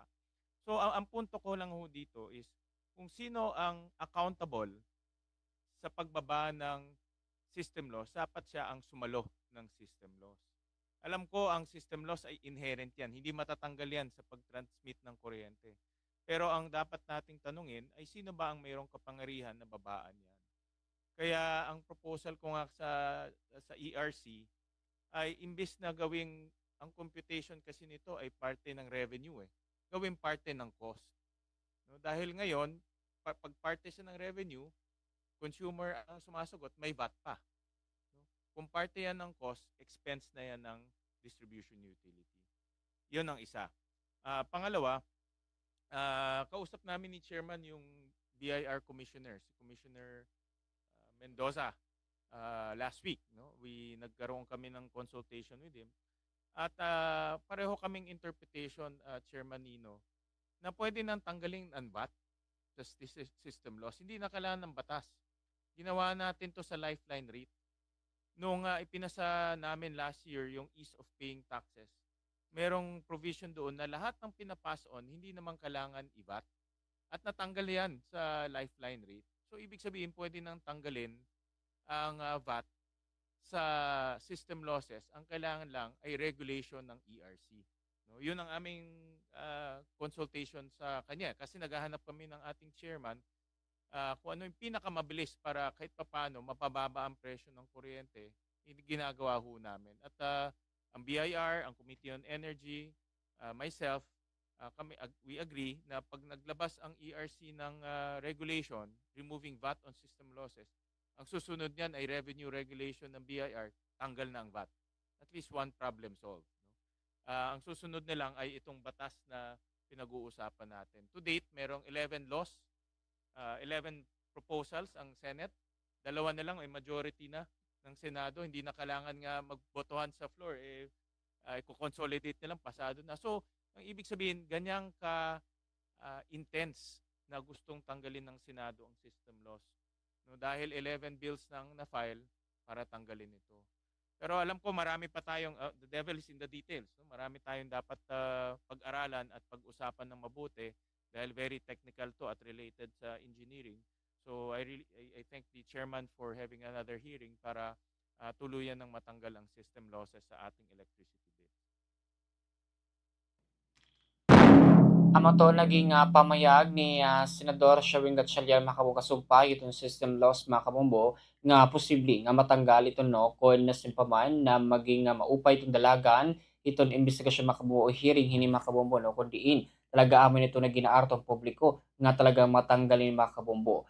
Hatong mga kadugangan nga balita mga kabombo kundiin ito mga kabombo Hipalas Press Officer Claire Castro kundi gindoon mga kabumbuno nga talagang padayon kuno gaimbestigahan ito mga flood control projects including mga kabumbuno ito mga nakadaan ito na mga nakalabay na mga administrasyon nga tugap mga kabumbuno nga tukong mga pinakasimpaman ang mga future mga kabumbuno mga presidente ito mga flood control kuno nga supposed to be dapat gagamitan kuno mga kabumbuno hapag kina amo kuno ito ang gitatapalan niya na ito na administrasyon ni President Marcos Jr. Makabungo regarding hini nga mga pagbaha makabungo na eksperyensyahan ito mga Pilipino nga naging doonggap makabungo ito mga basura nga supposed na dapat kuno inagagasimpaman nga na-disposin maupay itong Pilipino makabumbo. Hapag na makabumbo naman naton ito naging pamahig naman ni Palace Press Officer Castro kasumpay naman ito ang mga flood control ito natatabo naman nga mga pagbaha.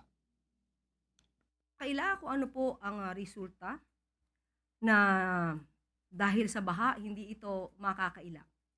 At maganda rin po na ito po ay nabanggit mismo ni Senator Lacson dahil ito'y nagpapatunay lamang na sa tinagal-tagal ng panahon ay may kakulangan sa mga flood control projects. At kalamihan nga ay mga ghost projects, hindi lang sa panahon ngayon, kundi sa mga nakaraang administrasyon. At yan po ang pinupunan ngayon ng administrasyon. At dahil po nagkaroon ng malawakang pag-iimbestiga dito, mas nabukas sa gobyerno kung ano pa ang dapat gawin at ano pa ang maaaring proyekto para magtuloy-tuloy ang pagkontrol sa baha, hindi lang sa panahon ng Pangulong Marcos Jr., kundi sa mga susunod pang henerasyon. So kahapon nga po sa situation briefing na pag-usapan din po na nakita po ng Pangulo na in a way, kahit papano po, yung paunang mga programa ng Pangulo patungkol sa kontrabaha ay nagkaroon ng magandang resulta.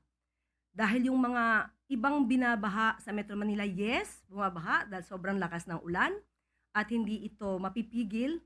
Pero nakita po yung bilis ng paghupa ng tubig ulan. At yun po ang gustong mangyari ng Pangulo sa iba pang lugar dito sa Pilipinas. At pinag-usapan nga dito dahil yung iba mga culvert ay napakaliit at ito po ay gawa pa ng post-World War II. So ngayon po ang nais ni Secretary Vince Dizon at ito yung napopropose at sa iba ay nagawa niya na yung culvert na kasya pati tricycle. So para mabilis na umagos ang tubig ulan.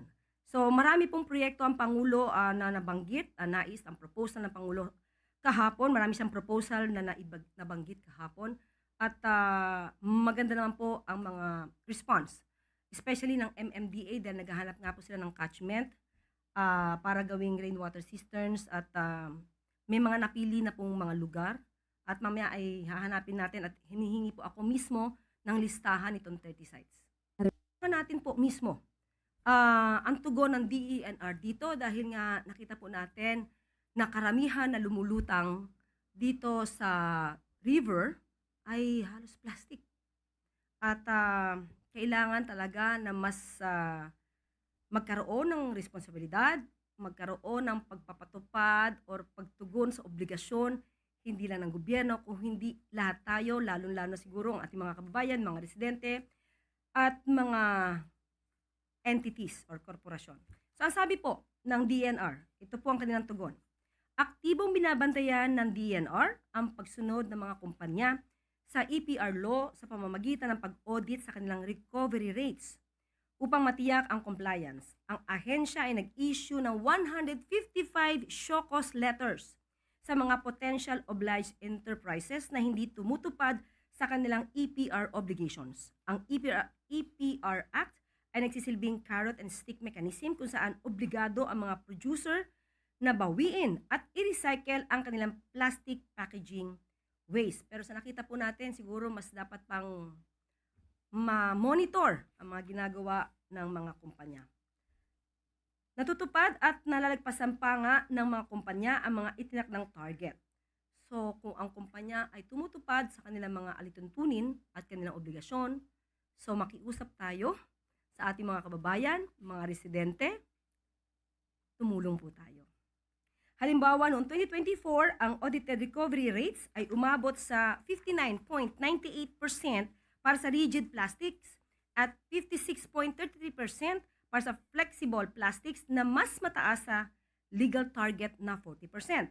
Ang mga nakatakdang target para sa mga susunod na taon ay sa taong 2023, 20%, 2024, 40%, 2026, 60%, at 2028, 80%. So kapag hindi nag-comply, bibigyan po sila at papatawan ng penalty. So ang mga kumpanyang hindi makaka-recover ng kanilang plastic waste, footprint o hindi makakasunod sa mga requirement ng batas ay nahaharap sa mga multi-million peso na multa. Amo to naging pamahigdaman ni Palace Press Officer Kriel Castro Makabumbo kasumpay hiton makabumbo hiton mga kanang flood control projects including hiton mga basura gap makabumbo nga dapat kang responsibilidad ng mga Pilipino pero makabo taliwas naman hiton naging pamahigdaman ni Palace Press Officer Castro hitong publiko na kinarresponsan o kundiin sumalatong publiko nga diri kuno bagas paman na dali nga nahupa itong mga pagbaha kundi makabumbo pagyana indamo pa kuno itong mga lugar din sa Pilipinas, pero kung na may Luzon area, ito na abot pa yung mga pagmamakabong kundiin na may mga nakitagap nato ng mga live stream nga kundiin na talagang hataas itong baha makabumbo halos sa lagpas na itong tao makabumbo itong baha. So amin makabumbo itong bagasin paman, itong batong publiko nga kinanglanong kuno nga buhatong kuno hintanan ito na administrasyon agud kuno ma solusyonan ini nga mga pagbaha kay damo ko ng makabungtong problema nga dapat asikasuhon ito na administrasyon kay kasumpay ng makabumbo nito na tatabo naman ng mga pagbaha mga pipira nga lugar mga kabumbo. Alam ko mga kabumbo no, alas 5:58 na itong oras, kinakablas na ito mga kabumbo no, kundi Habang mga kabuno ito na para makadugangan ng mga balita nato mga kabuno ada kay simpaman, i-follow atong Facebook page na Bombo Tacloban so itong Bombo Radio Philippines o mag-tune na 5.1 mga kabuno. Of course mga kabuno, inadamo ko salamat na pagpupod din natong trabda na Bombo Report First Edition. So kumatan ato mga nanay ng tatay, mga kuya, auntie, tiyo, nga so mga kabuno mga pag-uma naton, mga parapangisda, mga vendors naton, mga drivers naton, ada kihinay kamong yan ang adlaw. Ngayon nadamo sa mga kabumbono, ito na adlaw yun ito na Agosto 22, 2026 mga kabumbo. Nagos mga kabumbono, inihibumbo Jake Pagipo. Alisis Bombo Radio Philippines, #1 radio working in the country, your trusted source of news and information, Basta Radio Bombo. Mula sa Bombo Radio, inyong napakinggan ang mga pinakasariwang balita. Unang hugso mula sa Bombo Radio sa Bombo Reports First Edition. Basta Radio Bombo! Anayad ni Sarakian in mas matipid ha gasolina. Sigurado nga sakto ang hangin han kalidingan maupay an makina. Likayan an sobra nga karga agud diri kumusog an konsumo. Hasakto nga pag-atiman mas harayo an maaabot han kada litro. Inatiman nga Sarakian tipid ha konsumo. Kung mapakadukay hiton balay arampuan, kinahanglan mo igrespeto ini. Pagsulothin modestly ngan maturely. Bisan nga maupay ito na pag-i-express sa nimo kalugaringon, diri naman ini asya itong lugar. Wash up and wear some of your nicer clothes. Kung naguhulat nga magtikang ito na misa, pwede naman nga mga dihin mahimyang o di man nga ni makipag-socialize sa mga tao nga nakapalibot haimo. Pero kung magtikang na iton misa, pag-focus na. Pakipaglaman o gihapon, mahitungod nga ini iton sakto nga panahon para pangumusta, mag-catch up ngan magbalyuay hin mga compliments. Perla ini ha mga angay hinumdumon, hatag ha iyo han Bombo Radio Tacloban. Mga sakit o kondisyon nga uso yan na nga mapaso itong panahon, bungang araw, sunburn, heat stroke, dehydration, pagkalinop, fungi hapanit, ngan food poisoning. Maging alisto, likayi ang mga sakit ngan kondisyon nga hurak yan na nga mapaso iton aton panahon. Ang pag-aaghatan fuel-efficient driving in usa nga kilala nga gintatawag nga eco-driving nga ginkakalakipan naman han behavioral changes, trip planning, ngan vehicle maintenance. Ang pagsusunod din nga mga habits in makakapag-ubos han nakukonsumo nga fuel in 5% to 25%. Pahinom dumini, tikang Bombo Radio Tacloban. Pause, breath, repeat. Pahuway anay, hingahin hilarom. Kung nakakaabot ka nga diri na sapatan imo self-care nga nagsusunod-sunod ang bugatan imo kasing-kasing nga imo inaabat, nga kung sobraduhan na ini kasimana nga nakakaabat kain sintomas iton mental health condition, dayon nga umaruhin bulig nga profesional. Libre ang tawag National Crisis Mental Health Crisis Hotline nga 1553 o 0919-057-1553 o 0917-899-88727. Tigam ni Kabombo, mahalaga ka, worth it ka. Pahinom duminihan Bombo Radio Tacloban. Padayon nga pagbabantay, ito na itong mga otoridad, itong ginkakabarakan nga sakit nga Mpox. Inaada ito na pipira nga mga pahinumdom ha publiko nga magsunod ha mga health protocols. Sunda itong respiratory etiquette, sugad itong pagtao bitong baba ha kada naubo. Siguraduhon nga may damaupay nga airflow ha mga panimalay ngan ha mga indoors. Maghugas gihapon hin mga kamotta gamit itong sabon ngan tubig o di man nga ni alcohol-based hand sanitizer. Ngan iwasalaan na itong pagkakada itong kontak ang mga individual nga may da Mpox o nagpapakita hin mga sintomas han mao nga sakit. Pero hinumduma nga naipapasa ini nga sakit pinaagi han skin to skin. Ini nga pahinumdum inhatag ha iyo han Bombo Radio Tacloban. Naihanang proven and tested nga ang pagjo-jogging o bisan ng simple lang nga walking in may damo nga mga benepisyo ha aton panlawas. Lakip na ang pagpapaupay hiton aton cardiovascular health. Kung gusto mo nga tikanganan imo running journey, adi ang mga tips gan beginner-friendly essentials para safe practice ini. Magsulotin activewear nga angay ngan komportable imulawas. Magsulotin sapatos nga angay o sakto para jogging o running. Magbalon tubig agud nga diri ma-dehydrate. Siguraduha gihapon ngan imo running time indiri malapos duha ka oras. Happy running ka bombo! Maaram ka ba kabombo nga eksakto nga pagpili nga paggamit in aircon ni nakabulig para makagtipid din kuryente? Siyahan, piliya an inverter type in aircon nga kitaan energy guide label. Kung mabilngan mo na kitaan energy efficiency ratio o kung EER, mas itaas nga energy efficiency ratio, mas tipid hin konsumo. Labot lahini, igpabilin nga limpyuhan ang filter han aircon para mas matugnaw ang ginbubuga nga hangin. Ini nga pahinumdom induro tayo itong Bombo Radio Tacloban. Importante ang koneksyon han mental health ha trabaho. Oo, importante ang trabaho. Pero may aday ni dako nga papel ha kabugusan nga panlawasan usa nga empleyado. Kumusta ka? Himua nga parte ini nga kultura ha opisina. Hingaanay. Importante nga magkamay-ada kahin mental health break para liwat magkaada kahin panahon para imo kalugaringon. At imani ang mental health han mga magtatrabaho in labi na nga ang stigma, diskriminasyon ngan harassment inagdudurot hin malain nga epekto ha mental health. Maghatag hin pagsuporta ha mga magtatrabaho nga nakaka-eksperyensya hin mental health conditions. Ayaw kita kaulang pagbulig ha aton igkasitawo nga magkamay-ada hin ginhawa ha irapan hunahuna ngan kasing-kasing mapaha trabaho man o hagawasan opisina. Ini nga pahinumdom inhatag ha iyuhan Bombo Radyo Tacloban. Anayad ni Sarakyan in mas matipid ha gasolina. Sigurado nga sakto ang hangin han kalidingan maupay an makina. Likayan an sobra nga karga agud diri kumusog an konsumo. Hasakto nga pag-atiman, mas harayo ang maaabot han kada litro. Inatiman nga Sarakyan, tipid ha konsumo. Kung mapakadukay hiton balay arampuan, kinahanglan mo igrespeto ini.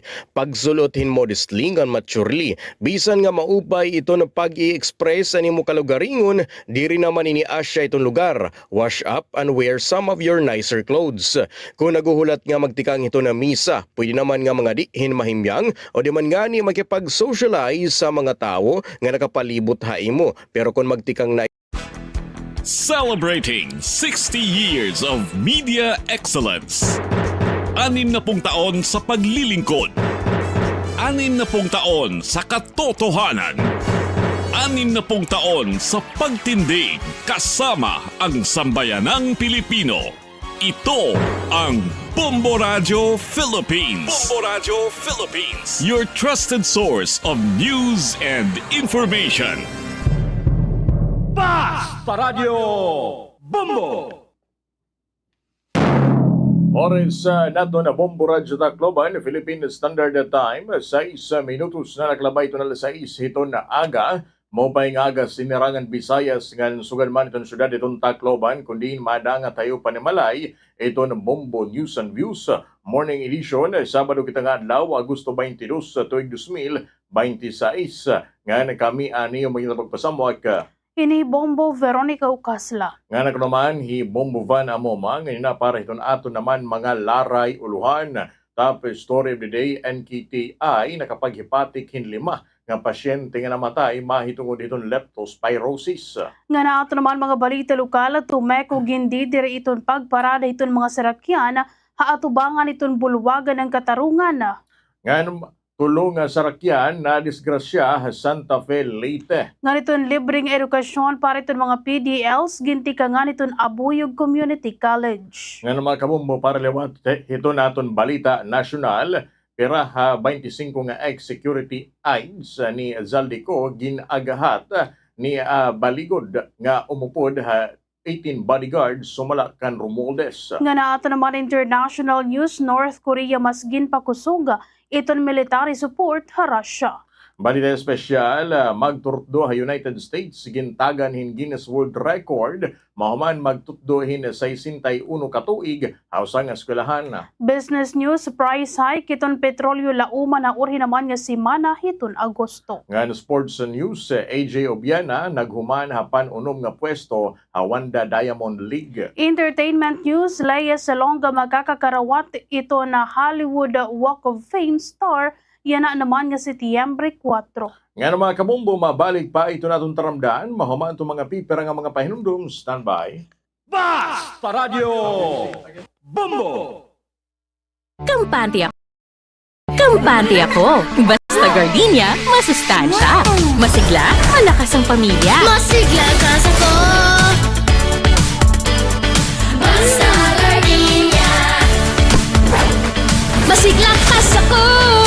Ang gardenia, mas ma-vitamins, mas ma-minerals, mas masustansya. Fresh pa, mas sulit, mas sarap. Masigla kas rin. Basta gardenia.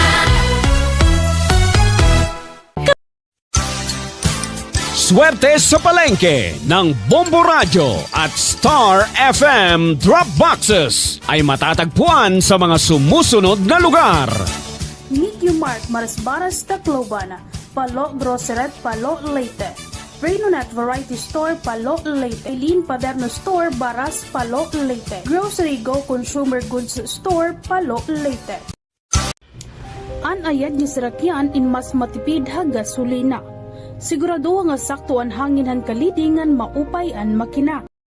Paring boy, sobrang mahal ng abono ngayon. Oo nga pre, pero may solusyon dyan. Gumamit ng Crop Giant. Crop Giant? Alam mo pre, ang Crop Giant ang foliar fertilizer ng bayan. Talagang maaasahan. Mabisang alternatibo sa taas presyong abono. Kaya pala mataas pa rin ang iyong ani. Tama ka pre. Dahil sa Crop Giant, subok na mas marami ang ani kaysa sa nakasanayang pagpapataba sa palay. Crop Giant, ang imported foliar fertilizer mula sa Aldis Incorporated. Paring boy! Radio Bombo! Alas 6, no'y binakita ito na agangan. Balik ito mga kabombo ha, Bombo News and Views. Morning edition nga na para ito natin naman mga katukiban. Para ito natin top story of the day. Diri maubos sa 5 kapasyente. Ito namatay ang National Kidney and Transplant Institute. Maitungod itong leptospirosis. Kasunod din itong pera kasimana nga pag-uran. Nga pagbaha durot naman itong habagat. Basar itong datos itong ospital tikang dila itong Hunyo, umabot na sobra 19 itong kaso itong leptospirosis. Itong era na hepatic, kundiin pinakaorhi nga biktima, inamatay mahuman na grumabe itong kondisyon nga nagkamay da ito na panadurugo habaga. Sumulakan NKTI nephrologist Dr. Arlina Laniba na Cruzon, damo nga mga pasyente ito napakadto sa ospital nga may ada na mga severe cases. May tungod ito na duro nga may tungod nga diri dayo na nakikita an era mga sintomas rason agud grumabi ini ug sa pamana mahingadto ang mga ospital. Samtang nagpahinumdom iton mga doktor nga posible diri pa makikit-an ton pinakahitaas nga ihap iton mga kaso. May tungod nga pwede mag-iba or kung mag-iha, itong 2-30 kaadlaw, itong incubation period, itong sakit. Nga nato naman na siya nga balita lokal, gindi diri itong Tacloban Traffic Operation Management Office sa Kuntumeko itong pagparada itong mga sarakyan, haatubangan naman itong bulwagan ng katarungan na Magsaysay Boulevard, Tacloban City. Kasunod itong direktiba itong Department of Public Works and Highways Regional Office 8. Sumalakan Restituto Reglos itong Operations and Enforcement Head itong Tumeko iniin kasunod itong kamanduhan itong DPWH 8 nga pahugton itong pagpatuman itong Department Order number 73 series of 2004 nga nagdidiri naman itong paggamit itong right of way itong mga national road para itong pagparada itong mga sarakyana. Ginpahayag na Reglos nga itong pagparada itong nasabi nga bahin itong kalsada nakakaapekto itong trapiko ngan posible nga magdarahin peligro ang mga motorista tungod na sa sakop na ito nakaparada nga sarakyan iton outer lane iton highway. Nagpaymatngon Reglos nga pwede magparada iton mga motorista Botanical Garden o haunhan nga bahin nga diri sakop iton right of way iton national road. Ginmalatumat na Reglos nga usah iton mga hinungdan iton pagparada iton mga sarakyan iton nasabi nga lugar amo naman iton kakulangan iton parking area. Hapalibot iton bulwagan ng katarungan pero ginpahinumduman iton Tumeko iton mga motorista nga kinahanglan sundon ang mga regulasyon na paggamit iton national roads agud malikayan iton duro naman nga trapiko ngan masigurado iton katalwasan iton nga tanan nga gumaramit iton karsada. Gimawas nga request iton DPWH Regional Office 8 LGU Tacloban nga tungod iton may dakit hira department order nga ginbabawal in pagparada hin mga sarakyan di daan tinatawag nga right of way han mga highways. Right of ways nga ni karagsingon nito aton road carriage shoulder ngan an kwan pa inin kahalapad ng kalsada. So ito yan manggod di da may buluagan tubangan. Waray kasi ito ya kwan although 4 lanes ito ya waray ito ya kasi shoulder. Nagkaparte itong pahayag ni Tacloban Traffic Operations Management Office Operation and Enforcement Head Restituto Riglos. Nga naman kabumbola, ilibatan natin nga balita lokal, tulong sarakyan itong nadiskrasya, Zone 1, haran itong traffic light, hatubang itong elementary ngan high school, Santa Fe, Leyte, alas 2:40 itong kulok, padida itong naglabay nga adlaw. Sumalakan Police Major Antonio Angkay Jr., Chief of Police itong Santa Fe Municipal Police Station, itong tulong nga sarakyan in pareho nga tipakadto usa nga direksyon an mahitabo itong insidente. Lakip hini itong usa nga dump truck nga ginmamaneho itong lalaki nga taga Lawaan, Eastern Samar. Usa naman nga sarakyan nga ginmamaneho itong air conditioning technician nga taga Barangay Baruguhay, Karigara, nga usa nga taga Barangay Tambungon sa Remedyo, Cebu, nga may karga naman nga mga kagamitan. Ginpahayag ni Angkay nga itong dump truck itong siyahan nga umundang haran itong pedestrian area. Samtang ginkikita itong investigasyon nga itong ikatulong nga sarakyan nga may mabugat nga karga. Imposible nga nawarayan itong preno nga nagresulta naman itong pagkabungguhini ay kadua naman nga sarakyan nga aadahay atubangan nga nagresulta naman itong kaipit itong ikadua nga sarakyan. Haloy itong makusog itong impact waray na isumat nga nasamaran at tulong nga mga driver nga nahidabi aksidente. Hapag kaya na nagkaistorya na itong tulong nga driver nga nagkasarabot mahitungon itong nahitabo.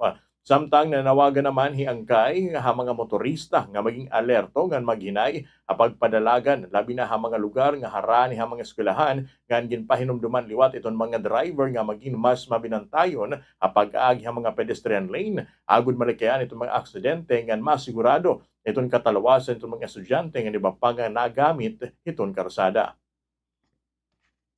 Zone 1. So, dito yung National Highway, nila ini din traffic light yapon, natubangan an elementary ngan high school di Santa Fe. So, involved ini tutulong ka truck, tutulong nga sarakyan, bali usang nga truck, dump truck, pinadrive ninin taga Barangay Lawaan, Eastern Samar. Then ni kaduha nga sarakyan drive nini usang aircon technician nga taga Barangay Baruguhay, Karigara, Leyte. Then ni katulong nga truck ang minian usang nga drop side nga usin nga taga Ambungon, San Remigio, Cebu.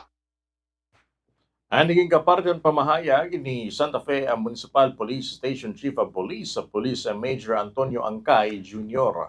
Nga naato naman nagkarugangan pa nga balita lokal, gintikangan iton Abuyog Community College. Iton libre naman nga programa iton edukasyon para iton mga persons deprived of liberty. Abuyog, pinaagi naman iton pagkipag-koordina ha Bureau of Corrections. Nga naghatag naman inigayon ang mga detenido nga makapadayon na ira naman pag-arama. Sumalakan Dr. Climel Montaliana iton president iton Abuyog Community College, iton siyahan nga batch iton mga PDLs in makakakuha in Bachelor of Science in Entrepreneurship bago naman nga semester. Iniinkabahin iton mga programa naman iton kolehiyo lifelong learning nga extension outreach nga may panuyo nga maabot iton edukasyon ngadto naman iton mga tawo nga limitado iton oportunidad nga makapag-eskwela. Ginpahayag ni Montaliana nga iton programa gintatawag nga Project Paglauma nga ginadman nga ginplanuhan hasulod naman iton duha ka tuig ug sa nga igpatumana. Nagkamay-adahin feasibility study nga mga konsultasyon agud masigurado nga angayan nga posible iton paghahatag in degree program sa mga PDLs hailarom naman iton mga rekisitos iton Commission on Higher Education. Dugang paniya iton inisyatiba nagtikang nahadton naglabay nga tuig hapanguna naman iton supervisor iton Leyte Regional Prison. Kaupo dinhi hiraanay Supervisor Alombro ngan Givaras nga niya na Supervisor Robin Formoso. Pinaagi naman iton ira koordinasyon ngan suporta inaipadayon iton pag-andam para iton paghatag iton programa ha mga PDLs. and Bachelor of Science in Entrepreneurship nga gintindog iton Abuyog Community College inagkabase naman ang mga mandatungan standards iton SHED. Ginpahayag ni Montaliana nga nagkakabulig gihapon iton pagpatuman hini iton Board of Trustees sa Abuyog Mayor Limuel Jean Traya labi na pagsiguro nga maihatag iton kinahanglanon naman nga suporta edukasyonal nga bahina. Katapusan naging pabugatan ni Montaliana nga iton sugod nga programa inusa nga paagi naman iton pagbulig nga komunidad, pinaagi iton paghahatag iton ikaduha nga higayon ang mga PDLs nga makakuha ihin edukasyon nga mag-andam para iton ira naman kabubuason. May dakita sinisiring project paglaom pag it has been 2 years no nga ginplanuhan, ginistudyohan, nagkamayanan feasibility study, tapos nagkamayanan mga consultation. So as of this semester nagtitikang na po ang aton sinisiring offering a Bachelor of Science and Entrepreneurship program. Ini under inihan tinatawag na lifelong learning nga extension outreach sa Abuyog Community College. So naimugso ini 3 supervisors ago. Naging kaparte iton pahayag ni Abuyog Community College President Dr. Clemel Montaliana. Ngayon mga kabumbo, para naman ito na doon kaorihian nga balita lokal, kinahanglan magtikang panimalay iton mas maupay nga pagtugway nga pagmonitor ha behavior iton mga kabataan samtang iton eskwelahan na may daliwat dako nga papel ha panginano nga paghatag iton suporta ha mga estudyante. Sumala ni na Tacloban National Agriculture School Assistant Principal Nilo Dipas.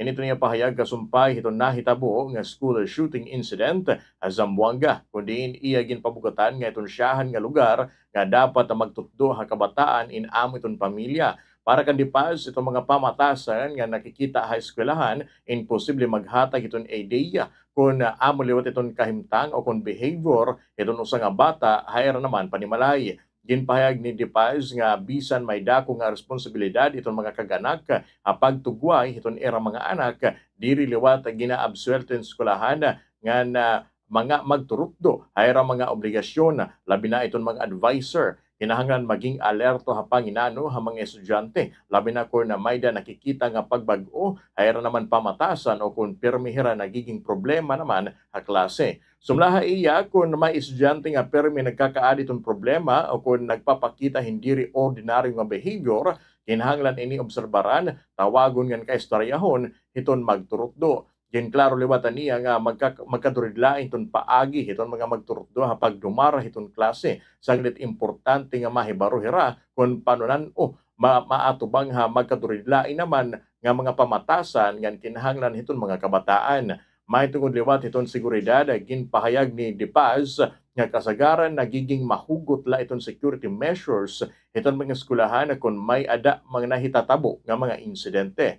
Para haiya, kinahanglan ini nga diri ala temporary, lugod padayon nga sustainable itong mga pamaagi itong seguridad, bisan waray nahitabo nga peligro. Hagkatapusan, ginpabugatan ni Dipas nga itong pagpanalipod itong mga estudyante diri la responsibilidad itong usang sektor. Kinahanglan magkaurusa itong mga kag-anak, magturut dungan administrasyon, itong eskwelahan pag-monitor itong behavior, itong mga kabataan ng pagpalig-on, itong seguridad, agud masigurado itong talawas ng palibot para itong mga eskwela.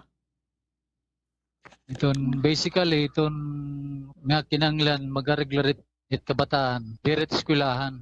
Ada ito panimalay, a family kay itong bata, kung ano't behavior niya dito eskwelahan, nagpapakita ito nga dito ti Arabalay amat ti batasan. Kaya dito man dito nagtitika nga Arabalay. So itong eskwelahan kasi follow up nila iton.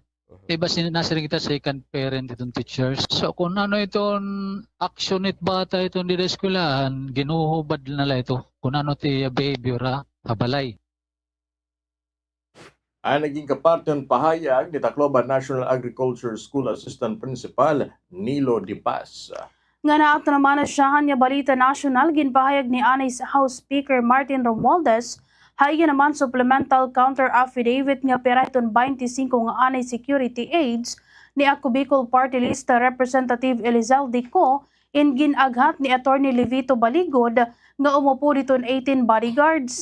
Ininbasa iton affidavits of denial nga non-participation nga ginsalawa iton 25 security aids kundiin ginpahayag nirag nga ginaghatira ni baligod nga umupo diton 18 naman nga bodyguards nga inisyal nga gintawag nga 18 ex-marines kabalyo naman iton ginaaligar sa lapi hariyo naman iton iya waray personal nga hibaro ang mga butang nga igpapahayag.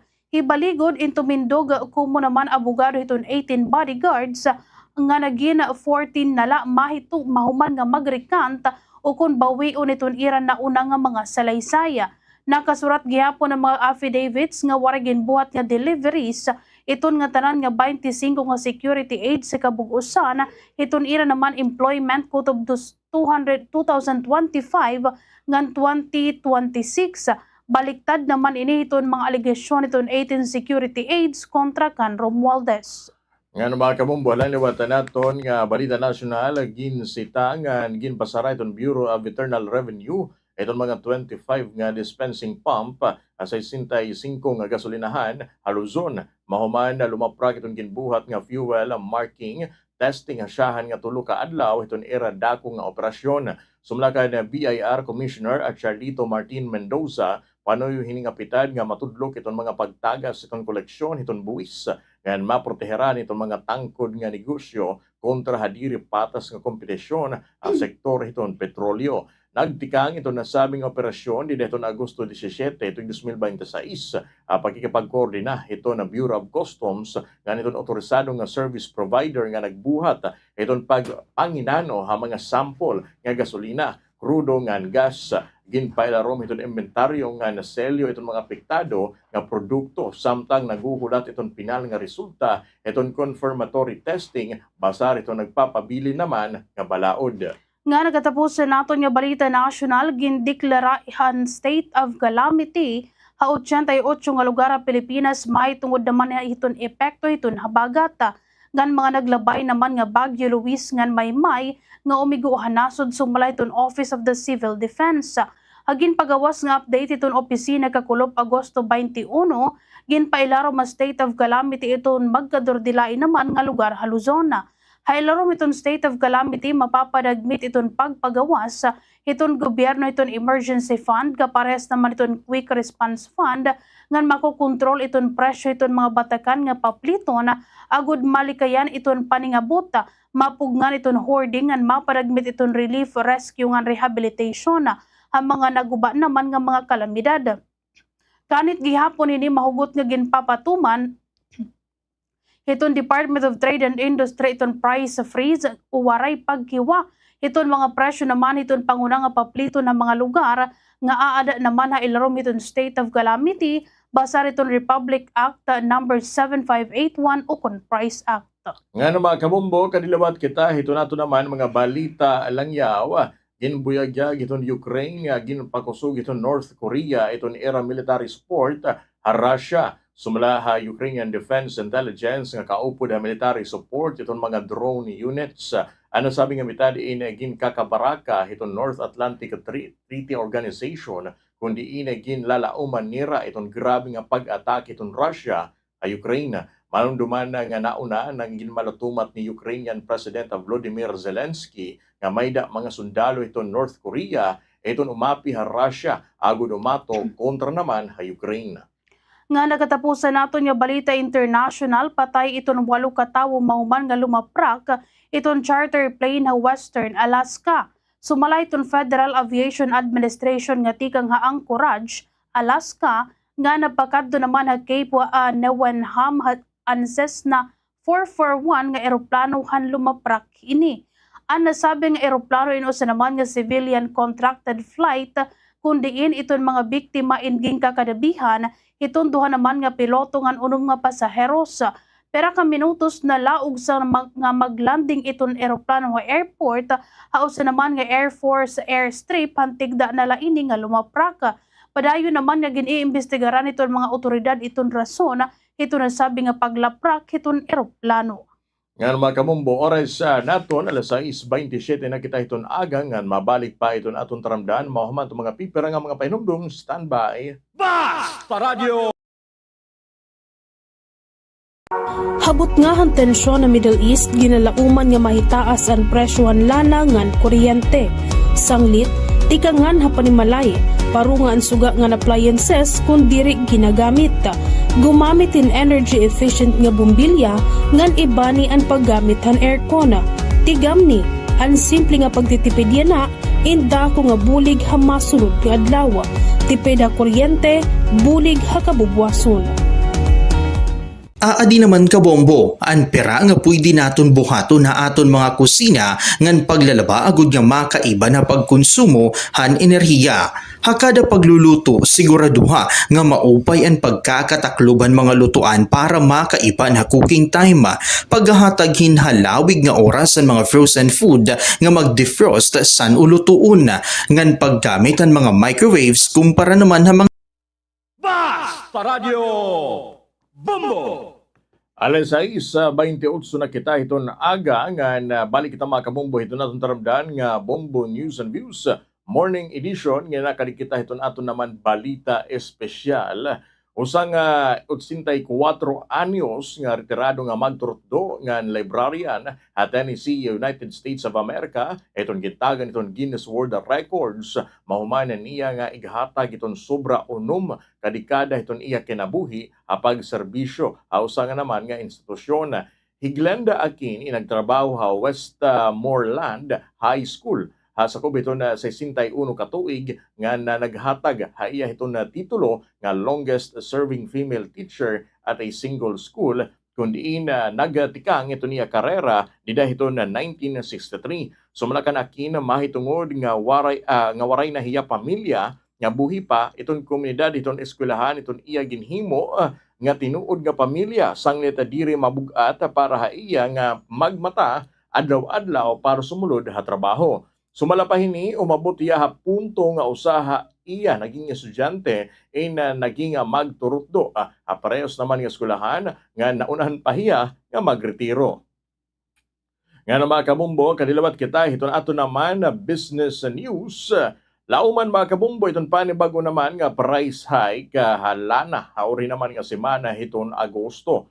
Basta itong pagbanabana itong Department of Energy, upat kaadlaw nga trading, madalagan 2 pesos and 23 centavos itong kada litro iton iguumento. Diesel, samtang iton gasoline naman in may adakuto 1 peso and 40 centavos kada litro, nga may naman 1 peso and 51 centavos kada litro iton pagumento kerosene. Adlaw mga kabumbo iton Lunes ipapagawas iton na Department of Energy iton tinuod nga listahan iton pagitaas ng presyo iton petrolyo. Kadarasan naman ipapatuman adlaw iton Martes. Samtang mga kabumbo kadiyong liwatan naton iton naton value iton naton salapi ay iba pang currency. Itong US dollar, 61 pesos and 67 centavos. Singaporean dollar, 48 pesos and 67 centavos. Canadian dollar, 44 pesos and 80 centavos. Australian dollar, 44 pesos and 6 centavos. Itong euro naman, 72 pesos and 24 centavos. And itong basar, itong closing transaction, itong Bangko Sentral ng Pilipinas, nga ng Bankers Station of the Philippines, dina ito nakalabay nga Huwebes, Agosto 20. Nga na mga kabumbo, kadilawat kita, ito na ito naman sports news. Naghuman itong panunom nga pwesto, Pinoy Paul Volter EJ Obiena, Wanda Diamond League, ginganap halusan, Switzerland, na abot hini itong clearance nga 5.81 meters, ay kaduwa niya nga attempt. Ginprobaran ni Obiena nga maabot pa iton 5.91 meters pero napakyas ini. Nanguna naman na torneo Mondo Duplantes iton Sweden nga nakag-clear ito na makasaysayan nga 6.21 meters. Nga nalawsan hini iton 6.15 meters niya nga record. Wow! Nga mga kabumbo, kanilot kita, ito na ito naman, entertainment news. Ginlalauman nga maghihimo itong kasaysayan, itong Broadway nga international theater icon nga Hilea Salonga, kumo pinakasyahan nga Filipina, nga mga karawat itong star, Hollywood Walk of Fame. Sumala ito niya social media post, Variety, o kung sumala itong social media post itong Variety, Hilea ina makakakuha itong prestiyoso nga star yan nga September 4. nga nagpapahinumdum iton iya dekada na nga karera. Iton Hollywood Chamber of Commerce anay na nag-anunsyo nga parte hisalongga iton Hollywood Walk of Fame Class of 2026 a live theater, a live performance nga kategory. Iton iya star in magiging ika 2,885th sikat nga Hollywood landmark nga opisyal ini nga kikilalon 6,225 Hollywood Boulevard atubangan iton Pantages Theater banda alas 11:30 iton aga Pacific Time. Sumala iton ni ginpagawas nga anunsyo naman iton Hollywood Chamber. Oras na natin mga kabumbo, alas 6:33 na kita iton aga ngan iyo pala nabatian itong mga katikiban iton Bombo News and Views morning edition nga na ibalik naton ito naton naman mga laray uluhan. Ito naton top story everyday NKTI nakapaghipati kiton 5 nga pasyente nga namatay maitungod itong leptospirosis. Ngayon mga kabumbo, para naman ito naton mga balita lokal, Tumeko, hindi dire iton pagparada iton mga sarakyan at ubangan iton bulwagan iton katarungan.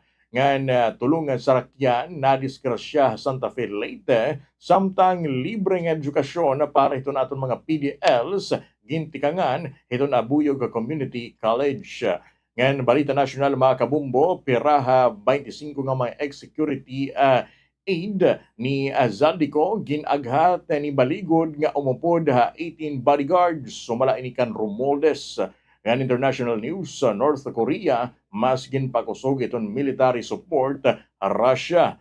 Ngan mga kabumbo, para naman ito naton balita espesyal, magturutdo ha United States gintagan hin Guinness World Record mauman magtutdo iton 61 katuig usa naman nga eskwelahan. Ngayon mga kabumbo, para lewat ito aton business news, price hike ha petrolyo, lao manahori nga semana naman hiton Agosto.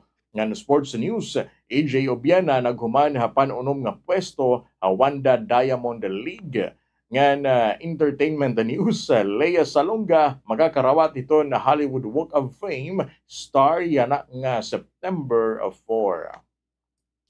Nga naman ito naging kabugusan mga kabumbo iton Bombo News and Views sa morning edition Sabado kitang adlaw Agosto 22 sa tuig 2026. Ngan ako anin nita pagpasamwag Bombo Van Amoma ngan para iton kadugangan nga balita maglago na www.bomboradio.com ang official website iton Bombo Radio Philippines o kung padang magsunin 95.1 Bombo Radio Tacloban. This is Bombo Radio Philippines, the #1 radio network in the country, your trusted source of news and information. Basta Radyo Bombo. Inyong napakinggan ang Bombo News and Views Morning Edition. Muli po tayong magsasama sa ganito ring oras at estasyon. Dito po lamang sa Nangunguna. Basta Radyo Bombo. Kuryente tips sa mga nagamitin cellphone. Una, i-unplug ang mga charger pagkahuman gamiton. Bisan waray nakasaksak nga cellphone, kung nakasaksak ang charger, inakonsumo lagyap, inihin kuryente kung tawagon vampire power. Ikaduha, likyan ang overnight charging. Bisan pa may da auto cut off itong mga moderno nga smartphone. Ang pagbaya, inakasaksak, hinmaiha, nagdudurot in trickle charging, nga nakakapapaso itong gadget nga nakakagkarag hin kuryente. Ini nga pahinumdumin durot tayo itong Bombo Radio Tacloban. May mga nagsisiring nga delikado aton panlawas ang pagkonsumo iton MSG. Ano gud man ba ang MSG? Ang MSG o monosodium glutamate o mas kilala tawag nga Vetsin inusa nga flavor enhancer. Sumula mga doktor nga eksperto, ang MSG is safe to consume. Waray conclusive evidence nga nagyayakan nga delikado ini. Ang MSG in common nga ingredient ha mga processed food sanglit waray sadang nga ikabaraka pero siguraduha nga diri mo ini aasayon kundi gagamiton mo la ini como flavor enhancer han imo ginluluto. Ang cyberbullying ay natatabo sa social media, online messaging platforms, gaming platforms ng mga mobile phone. Ini mga pamatasan o aksyon nga nagpapanuyong hadlokon o igpahiyaan gito target ini. Sugan ang pagpapasaring sayop ng impormasyon, pagpopost ng mga litrato o video nga ikakaawod ang biktima. Gan pagpapadarahin mga diri mag-upay ng komento o mensahe pahinano sa katawo. Ang face-to-face bullying and cyberbullying in parehos nga natatabo. Pero ang cyberbullying ay nagbibilin ng digital footprint o record nga pwede nga makapagpamatasan pagpamatuod ngan makaghatag in ebidensya agud nga makabulig ang pag-report ngan maundang naan pa na abuso. Stop cyberbullying! Kung mapakadto kita simbahan ngan ma-attender hin misa, in permi ginyayakan nga magsulot hin best for church. An panulutan man Swerte sa palengke ng Bombo Radio at Star FM Drop Boxes ay matatagpuan sa mga sumusunod na lugar. SVS Variety Store, Tacloban City. Joanne Eatery Gomez Street, Tacloban City. Guri-Guri Store, Sampaguita, Tacloban City. Lady Paper World, Del Pilar, Tacloban City. Hayward Travel Inn and Minimart, Paterno Street, Tacloban City. Kuryente tips sa mga nagamitin cellphone. Una, i-unplug ang mga charger pagkahuman gamiton. Bisan waray nakasaksak nga cellphone, kung nakasaksak ang charger, inakonsumo lagyap, inihin kuryente kung tawagon vampire power. Ikaduha, likyan ang overnight charging. Bisan pa may da auto cut off itong mga moderno nga smartphone, ang pagbaya hinakasaksak, hinmaiha in nagdudurot in trickle charging, nga nakakagpapaso itong gadget nga nakakagkarag hin kuryente. Ini nga pahinumdumin duro tayo itong Bombo Radio Tacloban. May mga nagsisiring nga delikado aton panlawas ang pagkonsumo iton MSG. Ano gud man ba ang MSG? Ang MSG o monosodium glutamate o mas kilala tawag nga Vetsin inusa nga flavor enhancer. Sumula mga doktor nga eksperto, ang MSG is safe to consume. Waray conclusive evidence nga nagyayakan nga delikado ini. Ang MSG in common nga ingredient ha mga processed food. Sanglit waray sadang nga ikabaraka pero siguraduha nga diri mo ini aasayon kundi gagamiton mo la ini como flavor enhancer han imo ginluluto. Ang cyberbullying ay natatabo sa social media, online messaging platforms, gaming platforms ng mga mobile phone. Ini mga pamatasan o aksyon nga nagpapanuyong hadlokon o igpahiyaan gito target ini. Suga ng pagpapasarang sayop nga impormasyon, pagpopost ng mga litrato o video nga ikakaawod ang biktima. Gan pagpapadarahin mga diri mag-upay ng komento o mensahe pahinano sa katawo. Ang face-to-face bullying and cyberbullying in parehos nga natatabo. Pero ang cyberbullying ay nagbibilin ng digital footprint o record nga pwede nga makapagpamatuod ngan makaghatag in ebidensya agud nga makabulig ang pag-report ngan maundang naan pa na abuso. Stop cyberbullying! Kung mapakadto kita simbahan ngan ma-attender hin misa, in permi ginyayakan nga magsulot hin best for church. An panulutan man god in nakadepende ha mga iba-iba nga denominations nga pwede mo man liwat kitaon nga guidelines sa kada simbahan. Pwede ka magsulot hin corporate or business attire, uniforms, jeans ngan slacks. An pinaka-importante man god in mamate ha magiging sermon ngan an mga pulong han Ginoo. Ini nga pahinumdom inhatag haiyo han Bombo Radio Tacloban. Ang pagiging maaram hemostatus, insyahan nga step para hiton healthy nga kababuason. Ayaw pagsige nga ang stigma perdihon ka. Kaya ni HIV indiri nagdi-define kung hino ka. Pagpatest. Madalila. Libre. Ngan confidential. Pagpatest na. #End the stigma. Mga dapat hinumdumon kung ikaw magpiprenda ha pawn shop o ha nagpapautang. Makipagtransaksyon ha mga rehistrado nga pawn shop para makasiguro nga diri madadara ang personal nga propiedad nga diri magugulangan ha rate hitong pagpapautang. Importante nga may kasuratan kundi nakabutang ang rate of interest ngan kung saan o dapat bayaran. Magsangkay man o diri mahugot nga ginbabawal ang pag-angkon ha mga gamit nga ginprenda kung diri makabayad ang nangutang. Kinahanglan nga igsubat saan gamit o mag-istorya ang mga partido kung igbabaligyan na laini. Aadi pa kabombo, ang pirapahan mga low-cost behaviors naging kakalakipan agud nga makaiba na pagkonsumuhan enerhiya, pagpaparungan mga sugangan electrical appliances kung nalakatao sa nga lugar hapanimalay o kung diri iniging gagamit. Gamitahin sakto ang natural light labi na kun haaga nga abrihan ang mga kurtina agud nga makasulod itong lamraga.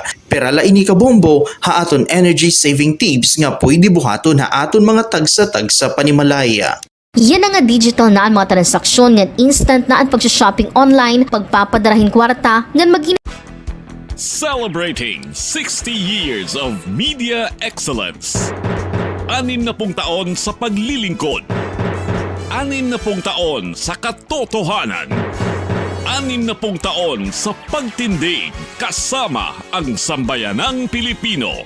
Ito ang Bombo Radio Philippines. Bombo Radio Philippines. Your trusted source of news and information. Paradyo Bombo! Oras sa Bugos nga Pilipinas sa Philippine Standard Time, 42 minutos na ito ng kalabay hiton alas 6.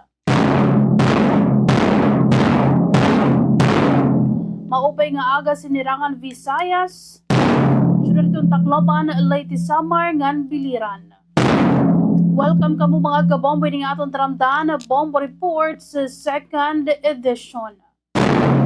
And of course, sa mga kabombo ang ngaran ni Bombo Chailira, ako to ni makakaupo din nga aga, ini naman ni Bombo Veronica Ucasla. Ngan mga kabombo, ano baga sa kitaliwat kumariton aton mga paghiro himangrawan para liwat ano yan nga aga, hindi di anay kita mga kabombo iton aton naman kahimtang hiton panahona, nga niliwat na aton dapit ng sugad man na bugos nga Pilipinas. So mga kabombo iton southwest monsoon, ito nakaka-apekto iton northern, ganitong Central Luzon. Samtang mga kabombo, ano may dakita duha nga bagagin babantayan nga maraot anong nga panahon nagawas iton aton liwat Philippine Area of Responsibility. So yan nga adlaw mga kabombo, ano kanina iton alas 3 iton maagahon iton typhoon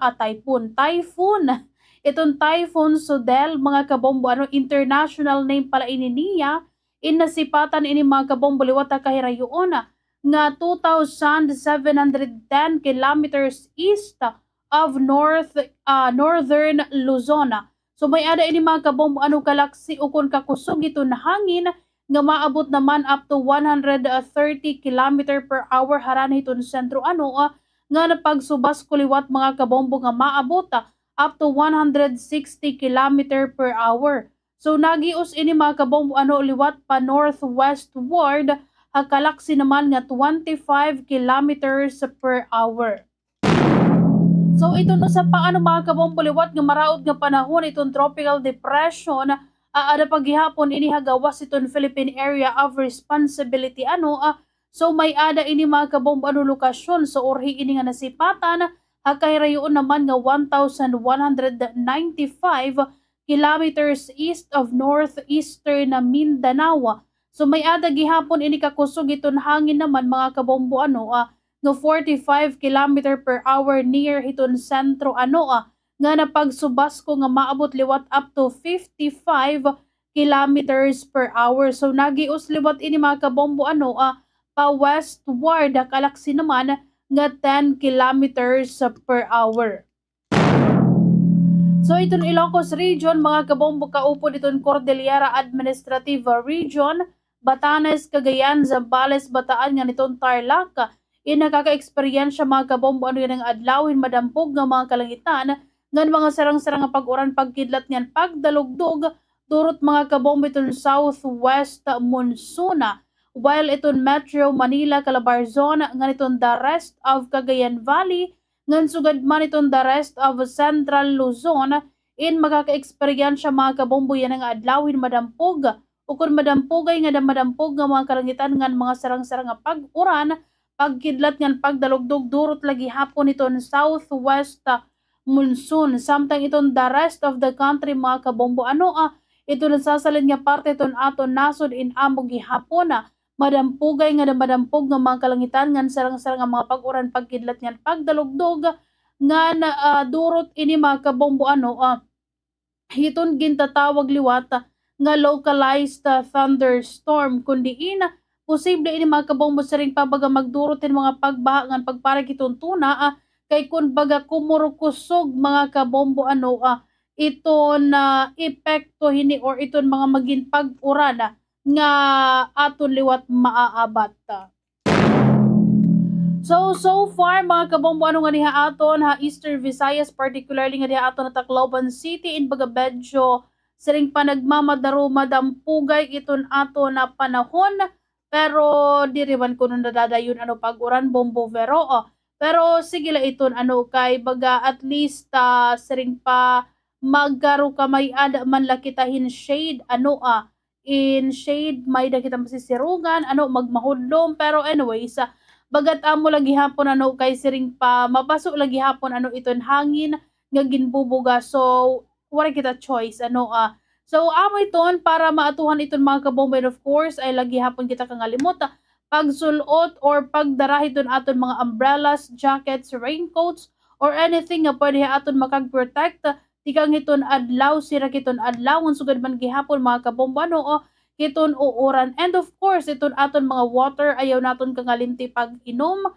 every hour or whenever possible ano kay para gihapon malikayan naton iton gintatawag naton ano nga dehydration.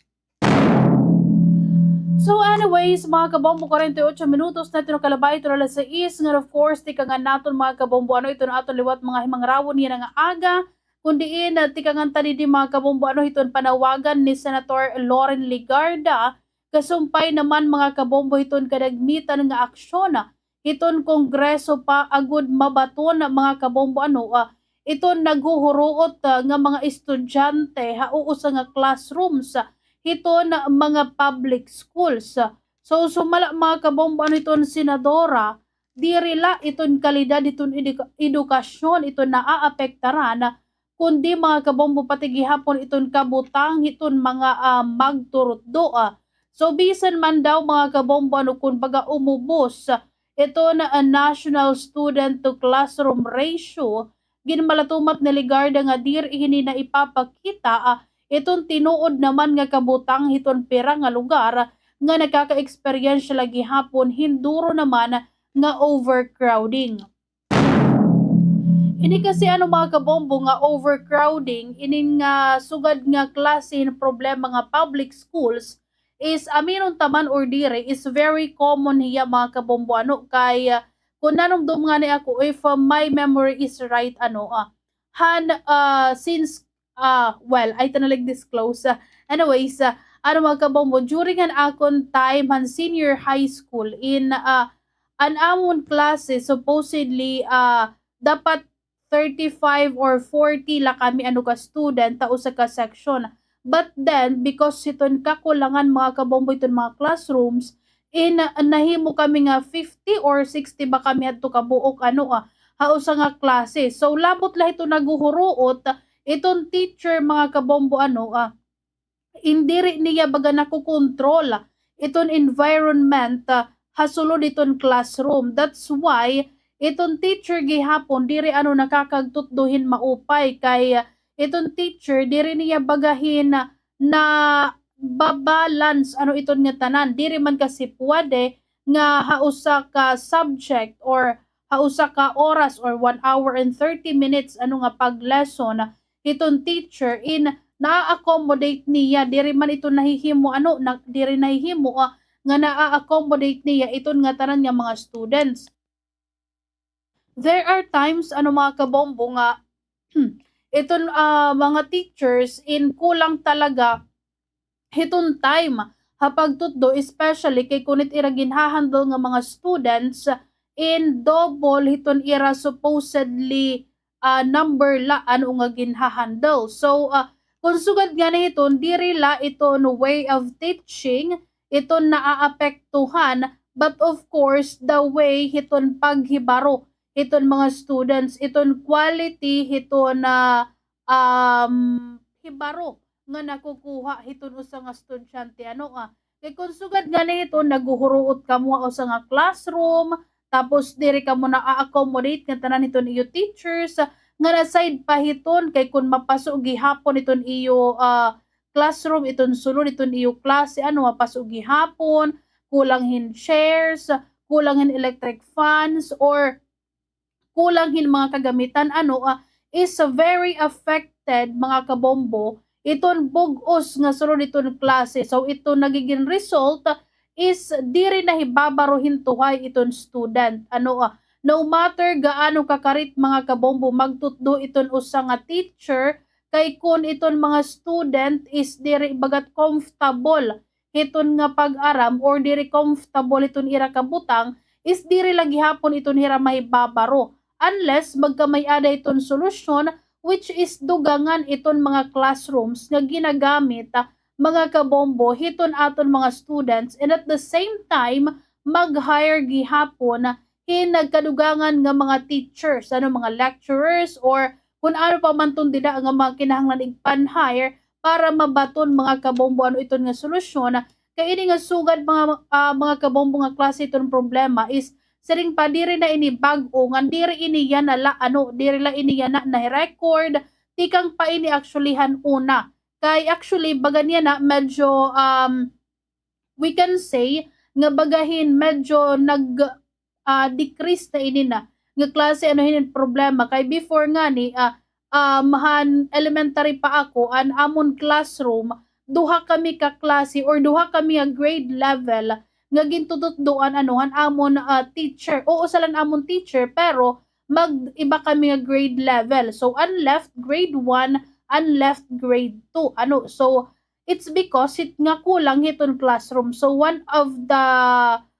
solution is of course magdugang in classrooms and at the same time magdugang gihapon hin mga teachers kay para of course diri man la inin pa para magagdugang hiton classrooms nga na maibaran iton mga students but of course to cater gihapon it problems it mga students which one of it is iton overcrowding and at the same time para magkaghatag gihapon kita hin quality education aton gihapon of course mga learners.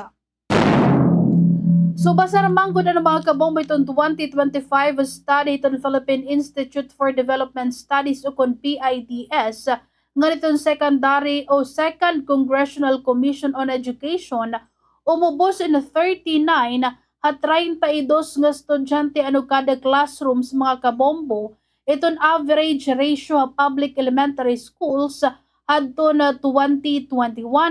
So junior high school naman mga kabombo umubos ini tikang naman na 54 tikadto 44 nga students kada liwat classrooms.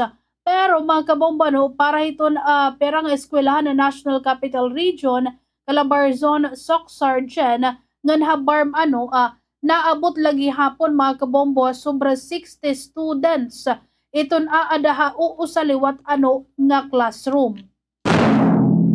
Which I think mga kabombo sa gihapon iton nga problem nga diha aton Visayas Island Visayas region kay well damo pa iton aton mga eskwelahan nga ato mga tayaw nga lugar nga diri pa siring panahuhuman paghingayad maitungod I don't know maybe kulang iton budget or waray pa time or kulangin manpower mga something sugad nga mga problems pero anyways diri iton mga kabombo gihapon siring pa pwede himuon nga rason para diri masolusyonan sugad nga problema kay siring ko pa again diri iton mga kabombo yan or diri iton kakulog pala nga problem nga nahipatik that's why dapat as of now nga ni dapat nasolusyonan na iton kay diri naman kita mga kabombo siring pa kaparehasan hadi nga kulanghin mga resources iton aton world as well as iton aton technology is nagtitika modern so that's why iton aton solution gihapon mga kabombo mag-keep up iton aton world ng technology so dapat mag-modernize gihapon iton aton paghahatag in mga solutions iton mga problems especially or particularly aton education nga sector. So sumala mga kabombo kan ligarda posible maka-apekto iton sobra naman nga kadamua iton students sa usa naman nga classroom nga kalidad iton pagtutdo ngan paghibaro sugad man iton mga kapakanan mga kabombo iton mga magturotdo so agud mabaton ini ginsalawad mga kabombo ni ligarda iton Senate Bill 2397 o iton panukala nga Public School Class Size Act. So panuyo iton panukala mga kabombo nga magkamay-adahin mas maupay nga class size sa mga pampubliko naman nga eskwelahan ngan masigurado nga may ada sufficiente nga learning environment para iton mga estudyante ngan mga magturotdo. So doon paniligarda kinahanglan iton kadagmitan nga legislative action agud mabaton iton problema naman iton overcrowding classrooms ngan mapaupay iton kalidad iton edukasyon ngan hiliwat mga kabombo haaton nasud. So saring ko pa kanina hini nga overcrowding mga kabombo diri la ini ito na way of learning. Ito naaapektaran itong mga students but as well as itong quality, itong education or quality itong pagkahibaro nga ira nakukuha kay anyways kung aware kita mga kabombo or if not iton standard talaga mga kabombo nga number iton student haus sa nga classroom, may it be from elementary or iba or higher secondary till college, is kutubla talaga 35 mga kabombo. So it ratio is 1 to 35 1:35, so 1 teacher to 35 students or 40 maximum no more than that kay kung sugad na nga ni maaapektuhan na iton siring ko pa iton learning siton mga students. That's why if may ada kita mga kabombo siring pa angay nga taganhin kadagmitan nga action, maybe amo iton aton education sector especially nga very competitive mga kabombo iton aton panarabahuan yan so of course kinahanglan tagihaponin quality nga education kay para maabot iton nga mga standards nga ginpapatuman gihapon iton mga panarabahuan kuna oras nga namimiling nahin mga trabaho iton aton mga students or mga newly graduates. So anyways mga kabombo, oras nato ng 59 minutos na ito nakalabay ito sa ngan pinaagyan ito mga kabombo ingin kakablas na kita ito na aton oras. Damo naman nga salamat mga kabombo ito niyo pagupod of course ini nga aton tramdan Bombo Report sa second edition. Hangaran ni Bombo Chay Lira, ini Bombo Veronica Ucasla, and this is Bombo Radio Philippines, the #1 radio network in the country, your trusted source of news and information. Basta Radio, Bombo. Inyong napakinggan ang mga pinakasariwang balita dito sa Bombo Reports Second Edition. Hanggang bukas muli sa pareho ring oras at himpilan, ito ang Bombo Reports Second Edition. Basta Radio Bombo! Anayad nga sirakyan in mas matipid gasolina. Sigurado nga sakto ang hangin Kampante ako. Basta gardenia, masustansya. Masigla, malakas ang pamilya. Masigla kas ako. Basta gardenia. Masigla kas ako. Ang gardenia, mas ma-vitamins, mas ma-minerals, mas masustansya. Fresh pa, mas sulit, mas sarap. Masigla kas kami. Basta gardenia. Damo nga mga impormasyon ang mga nagkakagawas sa nga panahon na taong 2026. Sa ating mga headlines, sa ating weather update, ang Typhoon Saudel na nasa labas ng Philippine Area of Responsibility maaaring pumasok sa mga susunod na linggo at yung habagat maaari namang muling lumakas. Si former House Speaker Martin Romualdez naman iginiit na walang matibay na ebidensyang nag-uugnay sa kanya sa flood control scam pero ang Office of the Ombudsman minaliit ang general denial.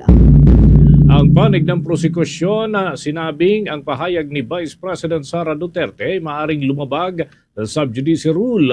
Hinamon na ilahad ang impeachment court ang mga reklamo at ang kampo naman ng pangalawang Pangulo nanindigan na hindi pa rin dadalo ang Vice Presidente sa trial. Abangan mamaya sa ating police report, 4 na sawi kabilang ang bata sa sunog na nangyari sa Pasay City. At sa ating balita sa ibayong dagat, ang bansang Iran nagbabala na devastating ang magiging tugon daw sa bagong banta ng Estados Unidos. At live nationwide via satellite, dumako na tayo sa mga detalye ng ating mga balita. Bombo Weather Update.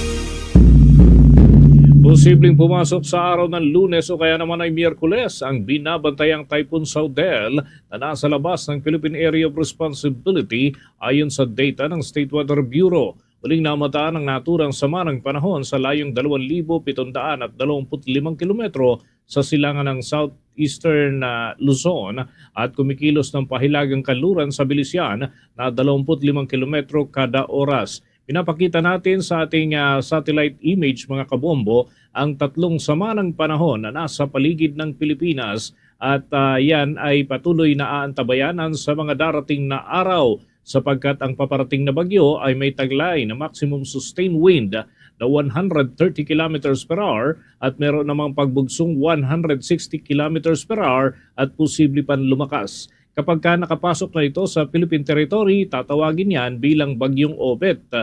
Bagamat hindi inaasahan na direkta ho itong maglalandfall o tama sa kalupaan ng bansa, ang Typhoon Saudel ay sinasabing posible na magpalakas dyan sa southwest monsoon o habagat na magdadala muli ng marami mga pag-ulan sa ilang bahagi ng Luzon. Samantala, ang low pressure area naman na dating bagyong Neneng ay huling namataan sa layong 735 kilometro sa hilagang silangan ng Itbay at Batanes na may mataas naman na tsansa na maging isang tropical depression sa susunod na 24 na oras. Abang ang isa pang low pressure area sa labas ng Philippine territory na nasa layong 1,220 kilometro sa silangan ng northeastern Mindanao ay ganap na hong naging isang tropical depression ang nangangahulugan na isa na ho itong bagyo. Gayunman, ito ay napakalayo pa sa ating teritoryo kaya't hindi pa ito bibigyan ng local name. Sa ibang balita naman mga kabombo at Star Nation, binigyan din ni former House Speaker Martin Romualdez na nagdudulot ng matinding pagdududa sa mga aligasyong nag-uugnay sa kanya sa flood control anomalies itong pagbawi sa testimonya ni Orly Gutesa at mga affidavit ng 25 dating driver at security aide ni former Representative Elizalde.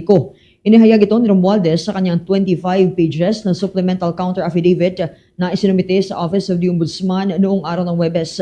Anya, hindi lamang umano sinisira ng mga bagong salaysay ang kredibilidad ng mga pangunahing testigo, kundi may ilan ding nagsabing inalok sila ng pera kapalit ng paglagda sa mga inihandang affidavit.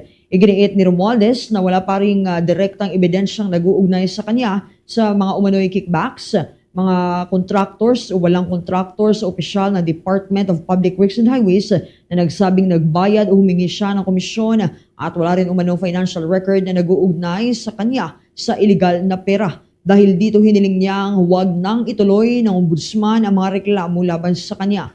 Samantala, sinabi naman ni House Impeachment Prosecutor Terry Redon na ang sunod-sunod na pagbawi ng mga aligasyon ay maaring indikasyon na gawa-gawa lamang ang mga testimonya. Hinikayat niya ang mga mambabatas na nadawit na sampahan o habulin ang mga taong nasa likod umano ng naturang mga aligasyon kabilang ang mga sinasabing political operatives. 5 minuto na makalipas ang ikapito ng umaga. Tuloy-tuloy tayo sa ating mga balita sa Bombo Network News. Inatikos ni Alliance of Concerned Teachers Party List Representative Antonio Tinio ang panukalang 4.55 bilyong piso na confidential at intelligence fund para yan sa Office of the President para sa taong 2027 national budget. Ayon kay Representative Tinio, halos kalahati ng Confidential at Intelligence Fund ng Office of the President ang nakalaan sa Confidential at Intelligence Fund na kumakatawan din sa 42% ng kabuuang 10.773 billion pesos na Confidential at Intelligence Fund ng pamahalaan. Kinwestiyon niya kung naaayon sa transparency at good governance ang naturang halaga, lalo na at mahigpit na sinusuri ngayon ang 612.5 million pesos na confidential funds ng Office of the Vice President at Department of Education sa impeachment trial ni Vice President Sara Duterte. Iginit ni Tinio na walang dapat na double standard sa pagbusisi sa confidential funds at muli niyang hinikayat ang mga hakbang upang buwagin na ng tuluyan ang Confidential at Intelligence Fund upang mailipat ang pondo sa mga para sa edukasyon, serbisyong panlipunan at agrikultura. Samantala, wala pang pinal na desisyon ng Senado sa panukalang pagbabago sa schedule ng regular na sesyon at impeachment trial laban kay Vice President Sara Duterte. Ayon kay Senate President Sherwin Gatchalian, may consensus umano sa posibilidad na pagpalitin ang oras ng regular session at impeachment trial, pero sinabi naman ni Senator Tito Soto III na wala pa silang napagkakasunduan. Sa ngayon, 16 sa 92 days na inilaan para sa impeachment trial ang nagamit na. 2 hearing din ang nakansela ngayong linggo dahil sa malakas na habagat at mga nararanasan nating pag-ulan. Kabilang sa mga opsyong pinag-aaralan ang pagdaraos ng trial tuwing araw ng Huwebes, Biyernes at Sabado, pagpapalit-palit ng schedule ng sesyon at trial o pagdaragdag ng trial dates upang mapabilis itong paglilitis bago magsimula ang budget season sa Agosto 27. Gatid na yan sa atin sa oras ng 20 o na 7 minuto na makalipas ang ikapito ng umaga at tuloy-tuloy pa rin tayo sa ating balitaan sa puntong ito ng ating pong Bombo Network News. Kuha muna tayo ng update mula sa ating news team sapagkat yung pahayag ni Vice President Sara Duterte na maaari daw lumabag sa sub-judice rule ay hinamon na mailahad sa impeachment court ang mga reklamo ayon ho yan sa panig ng prosekusyon. May balita si Bombo Isa Cotoner. Iginiit ng prosecution panel sa impeachment trial ni Vice President Sara Duterte na dapat ding suriin ng Senado na nagsisilbing impeachment court ang mga pahayag ng Vice Presidente na maaaring makaapekto sa kredibilidad ng paglilitis. Sa eksklusibong panayam ng Bombo Radio Philippines, sinabi ni prosecution panel spokesperson Representative Rene Co, dapat iisa ang pamantayang ipinatutupad sa lahat ng sangkot sa impeachment proceedings. Dagdag pa ni Co, maaaring pumasok sa sub-judice rule ang pahayag ni Duterte na bending the law sa gitna yan ng impeachment trial.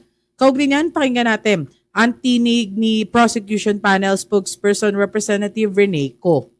It will exercise fairness and of course yung pagkilala ng otoridad na dapat hawak niya sa ruling na gagawin niya.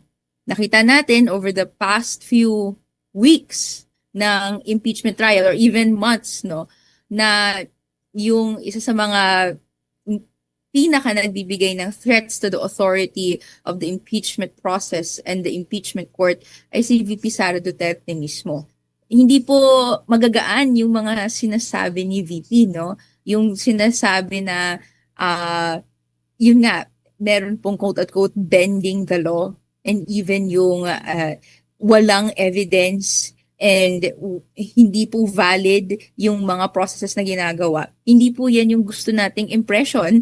Matatandaang sinabi ng Vice Presidente noong August 6 na hindi na niya kailangang guluhin umano ang paglilitis dahil magulo na ang mga ito at may mga hakbang na tila bending the law. Para kay Co, mas nararapat sanang inilahad ni Duterte sa mismong impeachment court ang kanyang mga reklamo kaysa magsalita sa labas ng paglilitis.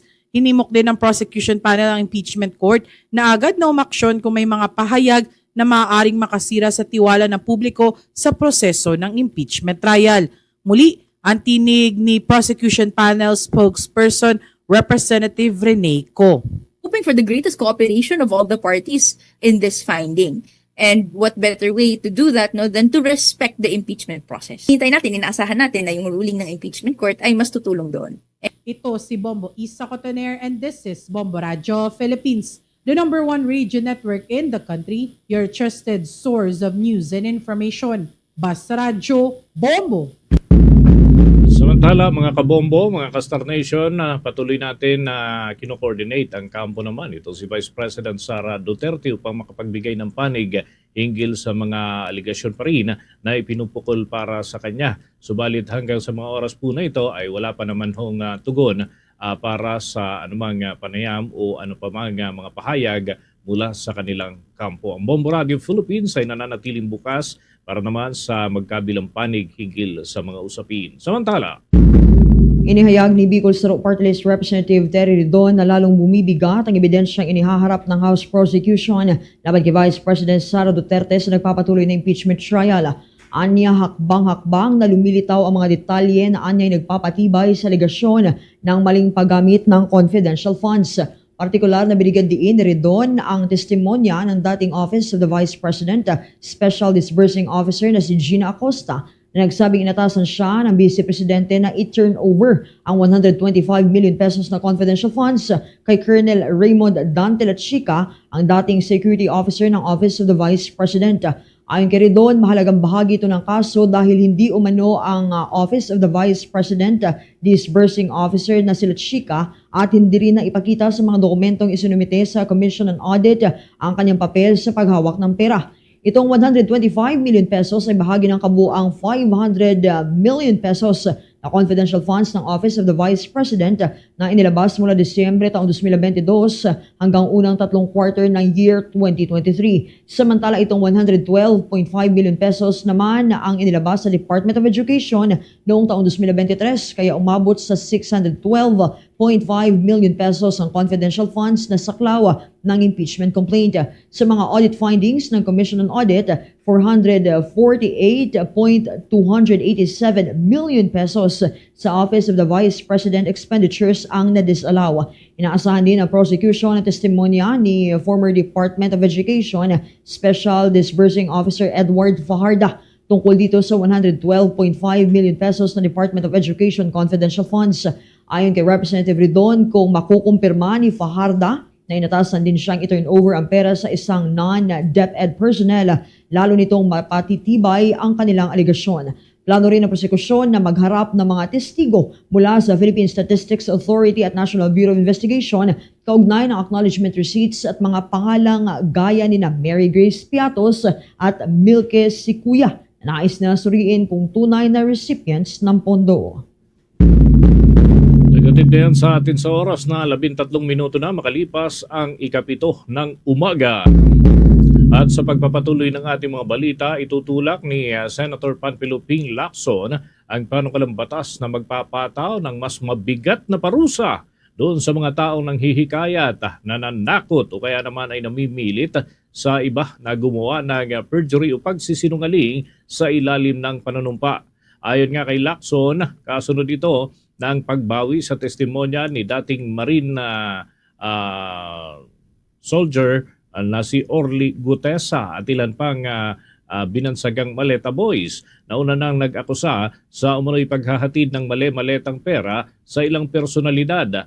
Anya, hindi na nakakapagtaka ang pagbawi ni Gutesa ng naturang mapahayag dahil nakita umano ng kanilang panig na kinukotse ito noon dyan sa Senado sa kanyang pagharap sa hearing. Binigyang din ni Lacson na may pananagutan din ng taong nag-uudyok sa iba pang mga gumawa ng perjury o pagsisinungaling sa ilalim ng Republic Act 11594 o mas mabigat na ang kaparusahan para sa perjury, kabilang na ang pagkakabilanggo sa ilalim ng prison mayor at multa na hanggang 1 milyong piso. Ngunit sinabi niya na kulang pa rin ang pagpapatupad nito. Tinawag pa ni Senator Lacson na tila naging lucrative business na ang pagalitan ng testimonya at recantation, lalo na kapag sangkot ang mga personalidad sa politika.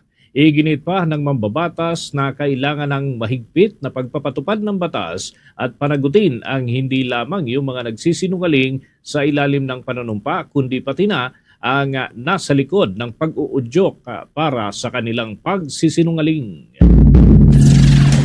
Bombo Police Report. Hindi bababa mga kabombo sa 4 katao ang naitalang binawian ng buhay. Kabilang ho rito yung 3 taong gulang na bata ay nasawi dyan sa pagkakatrap sa nasunog na bahay sa Barangay 107 sa Pasay City nito pong Biyernes.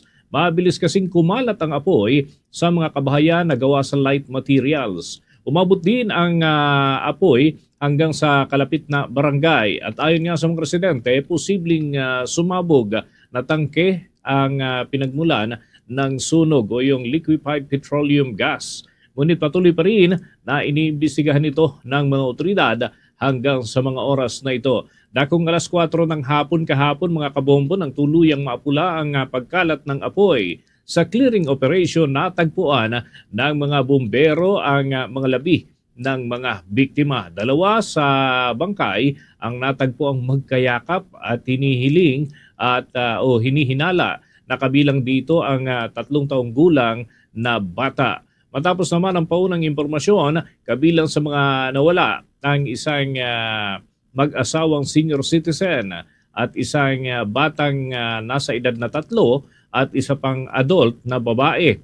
Tinataya naman na nasa 20 pamilya ang naapektuhan ng malaking sunog sa naturang syudad.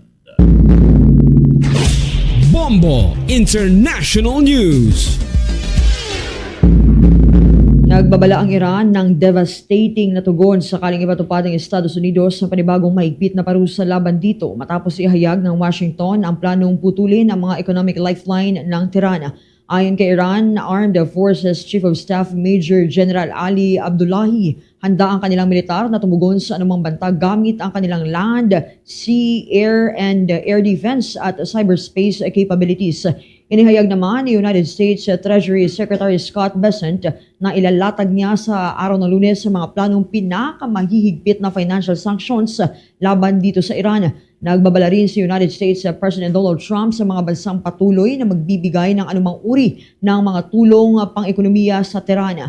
Samantala, sinabi naman ni Iranian Parliament Speaker Mohammad Bakir Kalibaf na tila nagpatanto na ng Washington na hindi nito kayang manaig sa direktang komprontasyong militar. Iginiit niyang kailangang maghanda ang Iran upang malagpasan ang mga parusang ipinapataw ng United States.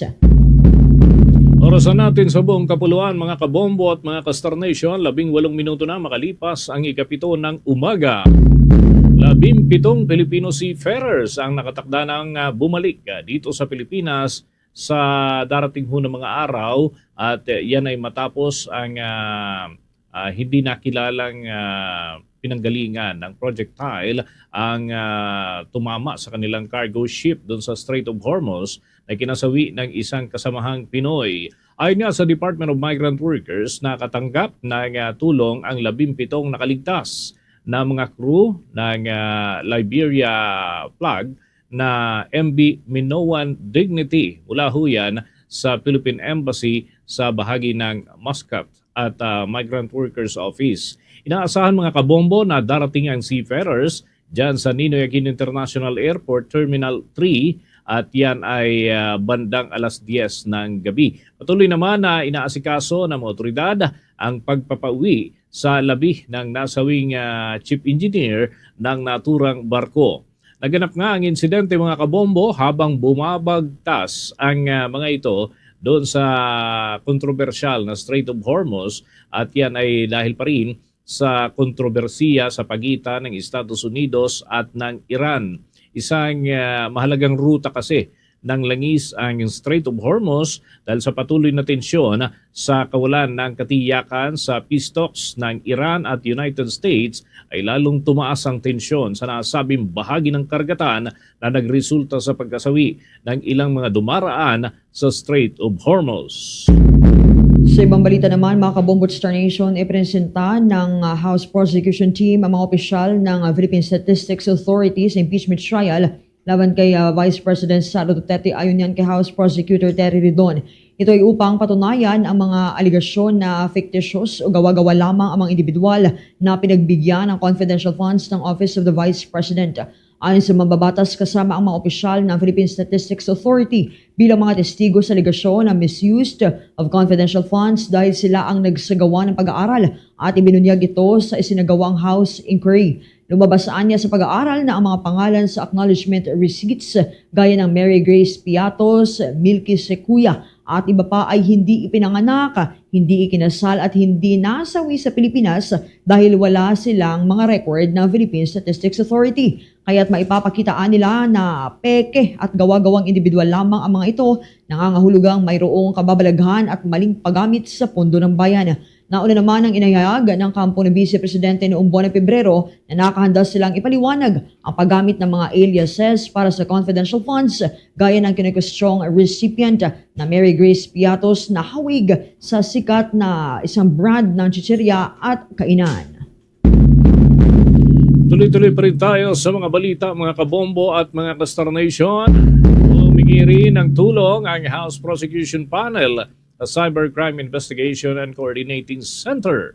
Yan ay upang matukoy ang nasa likod ng mga peking pahayag at iba pang maling impormasyon tungkol sa impeachment trial ni Vice President Sara Duterte. Ayon kay Representative Terry Ridon, isang peking pahayag na iniuugnay kay Defense Spokesperson Attorney Michael Poa ang kumalat sa internet at itinanggi naman ito ni Poa na siya ang gumawa ng naturang impormasyon at naglabas ng naturang posting Sinabi ni Redon na dapat na imbestigahan ng mga otoridad ang nagpapakalat ng ganitong content dahil maaari itong magdulot ng kalituhan sa publiko, lalo na yung tungkol sa impeachment proceedings. Binigyan din pa ni Redon na kailangang manatiling bukas ang mga lehitimong source ng impormasyon tungkol yan sa paglilitis upang hindi mapunan ng mga fake news at misinformation ang kakulangan ng angkop na impormasyon para sa nasabing paksa. Laman din ng mga debate ang iba pang masalimuot na mga bagay na karaniwan na pinanggagalingan yung mga fake news na nagdudulot ng pagkakaalitan at mga kalituhan na rin hinggil pa rin sa mga napapanahong paksa. Samantala, Nagpaalala naman ng Department of Labor and Employment sa mga empleyado na nagtamo ng work-related injuries na maaaring mag-avail ng compensation sa gitna ng tumamang kalamidad sa ating bansa. Nakapasa ilalim ito sa Employees Compensation Program ng Employees Compensation Commission na idinisenyo para protektahan ang kapakanan at financial security ng mga manggagawa. Ayon dito kay Executive Director Caima Velasquez, ang saklaw ng kompensasyon ay hindi lamang limitado sa panahon na nasa lugar ng trabaho. Ang naturang tulong pinansyal anya ay nagsisilbing kapalit ng sahod para sa mga empleyado na pansamantalang hindi makapasok sa trabaho dahil sa job-related accidents o nagkasakit hanggang sa gumaling at makabalik naman sa normal na pagtatrabaho. Maaari ring humiling ang mga pribadong empleyado ng ganitong benepisyo sa pamamagitan ng pag-file ng claim sa Social Security System o SSS, habang ang government workers naman ay maaaring mag-file ng claims sa Government Service Insurance System. Nagdating sa atin sa oras ng 24 na minuto na makalipas ang ikapito ng umaga. Tabangan ho mamaya mga kabombo, meron tayong panayam sa isa sa mga miyembro ng mababang kapulungan ng Kongreso hinggil naman sa ilang paksa, lalo na yung tungkol ho sa mga kabataan na sunod-sunod na nasa sangkot sa mga karahasan. Mamaya ho yan mga kabombo, mga ka-Star Nation. Sa iba pang balita, hindi bababa sa 5 pasyente ang naitala ng binawian ng buhay dyan sa National Kidney and Transplant Institute o NKTI dahil pa rin sa leptospirosis. Kasunod yan ng ilang linggo na naitala mga pagbaha at dulot ng habagat pati na ng mga nakalipas na bagyo dito sa ating bansa.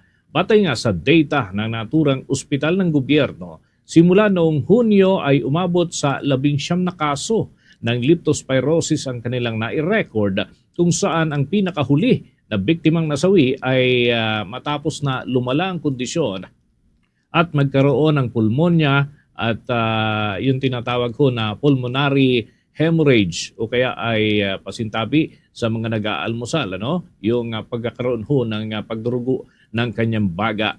Ayon nga kay Kidney Institute nephrologist Dr. Arlene Lamban Cruzon, maraming mga pasyente ang napupunta sa kanilang pasilidad na mayroon ng severe na level ng kaso. Dahilan para lumala ito bago pa man sila makapunta sa ospital. Kabilang sa mga unang sintomas mga kabombo, ito, pakinggan at panoorin po natin sapagkat kabilang dyan sa mga palatandaan kung ang isang pasyente ay merong lagnat, pananakit ng katawan at kasukasuan pagkatapos na lumusong ho sa tubig baha, at meron ding pamumula ng kanyang mga mata. Agad na ho itong ipasuri sa mga manggagamot upang maagapan ang kanyang sakit.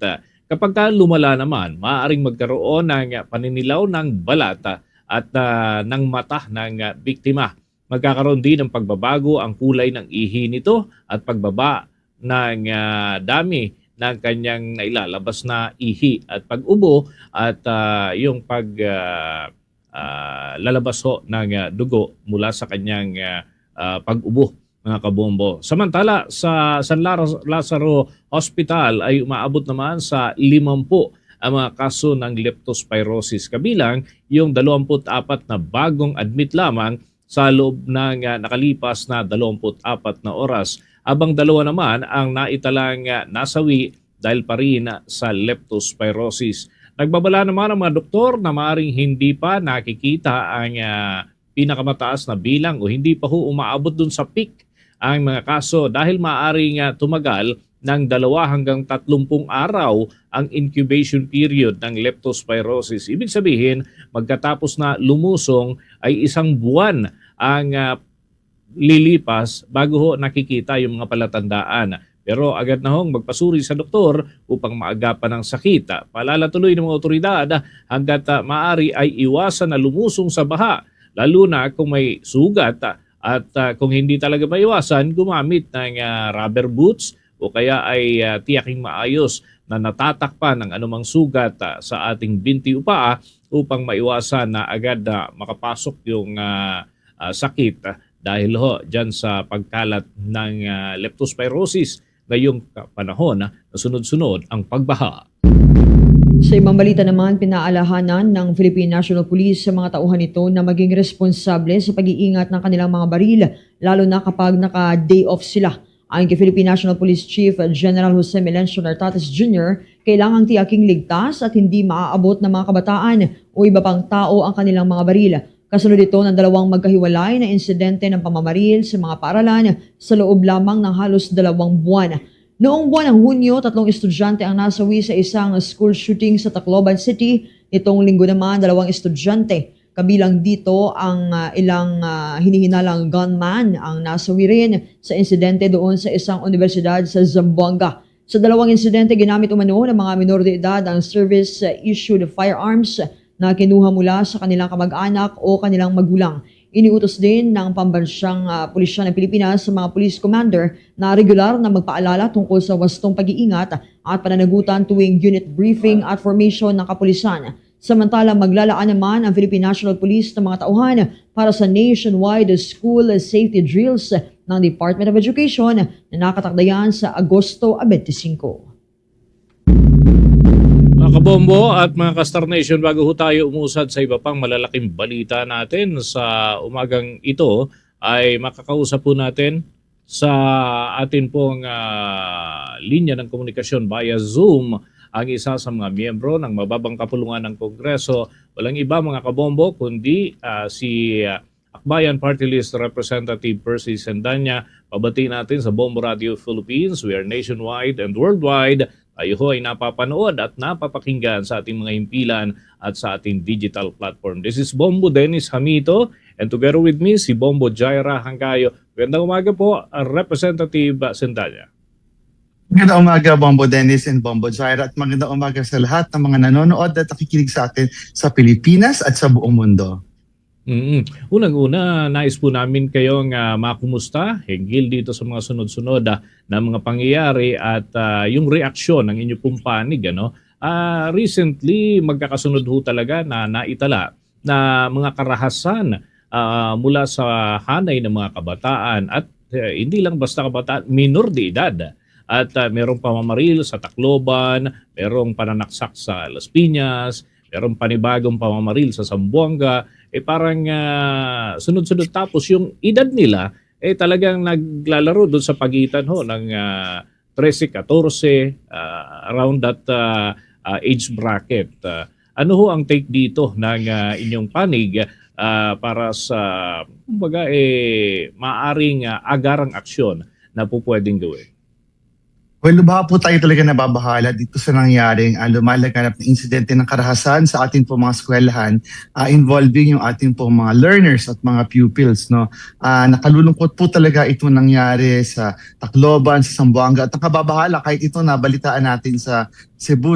At mas lalo po nakababahala kasi ito nga, nakita natin, at least sa 2 shooting incident, ang parehong ginamit ay government-issued firearms. So parang galing pa sa gobyerno talaga yung mga baril na ginamit para makapanakit at makapatay ng kanilang mga kapwa. So sa dulo po, hindi lamang to usapin ng krisis sa edukasyon, ito po ay usapin ng krisis talaga sa karahasan. At kailangan po talaga ang not just whole of government, but a whole of nation approach para po tugunan itong problema po ng karahasan sa ating po mga paaralan, karahasan sa ating po mga kabataan. So nananawagan tayo sa Department of Education sa lalong madaling panahon.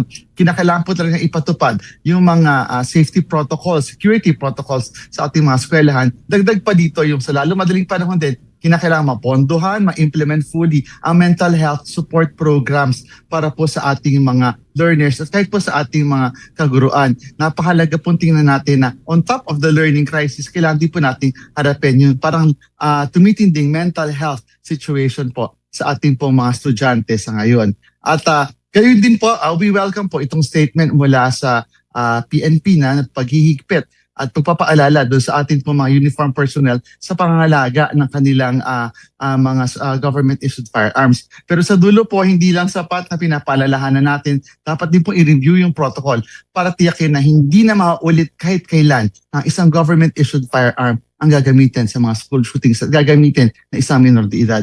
Kaya nga po kamakailan lamang nag-file din kami dito sa akbayan ng isang panukalang batas para po mas tindihan yung paghihigpit sa usapin po ng paggamit ng firearms, lalo na po yung pagbabawal sa mga young people na makagamit ng mga firing range or shooting range, no? Kapag minor de edad ay hindi dapat pinapayagan at yung mahigpit din po pagbawal na access ng ating mga kabataan sa mga firearms. So sabi ko nga po, kinakailangan talaga ay isang whole of nation approach para harapin ang problema ito. Kasi hanggat hindi po tayo nagkakaisa talaga bilang isang bansa, medyo mahirapan po tayong tugunan ang problema ng karahasan sa ating mga eskwelahan.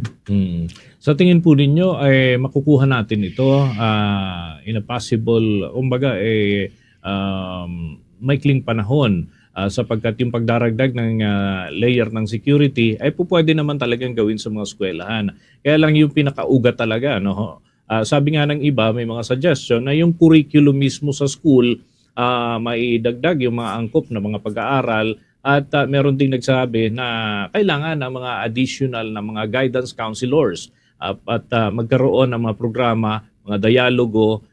Dati meron yan naalala ko yung parent and child encounter, yung bang tipong sila ay nagkakaroon ng pag-uusap-usap, yung mga hindi mailahad sa ilang normal o karaniwang pagkakataon, nagkakaroon sila ng tsansa na magkaroon ng palitan ng kumbaga sentimiento, ika nga ano. So sa tingin ho ninyo, angkop ba ito na baguhin yung curriculum ng ating hong pag-aaral and magdagdag pa ng mga additional na mga guidance counselors? Bobo Dennis, tama ka, no? Kasi hindi dapat tinan ito bilang isang security, peace and order issue lamang. Mas mahalaga tinan ito mula sa lente ng kalusugan. Kasi sa dulo ang issue talaga ay mental health ng ating mga estudyante. At yung mga elemento o factors na natutulak sa kanila sa ganitong behavior, no, na talagang marahas. So, kinakailangan talagang palakasin yung curriculum at kinakailangan maglagay talaga ng matinding programa for mental health support sa ating po mga paaralan. Kasi madalas yung mental health yung napapabayaan kasi nga hindi naman ito yung katulad ng iba pang mga karamdaman na agad ay mayroong symptoms at agad nakikita yung resulta. Madalas po ang nangyayari ay sa dulo na kapag malala na at saka pa lang natin nalalaman na mental health issue pala yung ating po mga estudyante. So there has to be a very strong mental health program, mental health support program para po sa ating mga estudyante na naka-integrate doon sa ating education system. Okay. Ang akin pong katandem naman, si Bombo Jai Rahangayo, may ilang punto rin na nais pong maitanong. Bombo Jai? Representative, sa ibang usapin naman tayo, nagsalita na po si Vice President Sara Duterte na hindi na raw talaga siya haharap sa impeachment trial. Sa inyong palagay, may epekto po kaya ito sa kanyang kaso sa ngayon? Well, hindi na po tayo nagbulat sa sinabi na yan ni VP Sara Duterte kasi kung matatandaan po natin, kahit pa nung nandun pa sa House of Representatives, sa Committee on Justice, yung ating pagdinig doon sa kanyang impeachment complaint ay talagang hindi din siya humarap. At nung nakaraang panahon, dininig din po ito, hindi din po siya humarap. So talagang ito na yung default behavior ng Vice Presidente. Huwag harapin ang pananagutan, tumakbo mula sa pananagutan. At tingin ko rin naman, baka legally, ito rin yung sound siguro na from the perspective of their defense. Baka ito yung sound na legal defense. Kasi nga, pag pinaharap si Sara Duterte sa impeachment court, baka hindi makatulong sa kaso nila. Baka lalo niya maidiin ang kanyang sarili. So, hindi na po tayo dito nagulat at ito po talaga itatak Duterte ang pag-iwas at pagtakbo sa pananagutan. Pero nakikita ba natin na enough yung participation dito ng kanyang mga lawyers sa sinasabi na fully exercised ang rights to be heard, Representative? Well, sinabi naman po niya na sa kanya pong desisyon. At tandaan po natin, abogado rin ng Vice Presidente, ang desisyon niya ay hayaan ng kanyang mga abogado, yung kanyang defense team, ang humarap on her behalf. Pero sa totoo lamang po, ang hindi enough ay yung panawagan ng taong bayan na harapin niya. No? Yun po yung hindi na-satisfy ng kanyang hindi pagharap. So, kung meron po dito na disenfranchise talaga, ito po yung taong bayan na hanggang ngayon naghihintay na harapin ni BP Sara yung kanyang kaso at doon siya magpaliwanag sa Senado. Kasi dati before the start of the impeachment trial, ang dami pa niyang sinasabi na nung nasa House, hindi daw sila harap sa House kasi doon daw nila sasagutin sa Senado. Pero pagdating ng Senado, andito na naman tayo. Hindi na naman siya haharap. So kung merong nalugi dito sa hindi pagharap ni BP Sara Duterte, ito yung taong bayan na matagal na naghihintay na harapin niya ang kanyang kaso. Kung titingnan natin, Representative, 16 days pa lang no, yung takbo nitong trial. Kung kayo po kontento po ba kayo sa takbo nitong trial? Kontento naman tayo in terms of the presentation of evidence. Pero tulad ng marami nating kababayan, we echo yung sentiment na sana medyo mas mabilis yung proseso. Kasi di ba, nandito pa lamang tayo sa pangalawang article of impeachment at meron pa tayong kailangang tapusin itong pangalawa, tapos meron pang pangatlo at pang-apat. At alam naman natin habang nagtatagal, laging pabor ito doon sa nasasakdal o sa may sala. Sa karanasan natin sa Pilipinas, kapag matagal ang kaso, kadalasan nakakalusot yung may sala. Pero mahalaga din na kahit na medyo mahaba yung proseso, very technical, magbantay yung taong bayan para makita ng ating mga senator judges na hindi po pwedeng political loyalties ang maging basihan ng kanilang desisyon, kundi ang matinding ebidensya na pinipresenta ng prosecution, Bobo Jaira. Thank you, Representative Bobo Danis. Okay, dito naman sa akin, another issue naman po ito. No?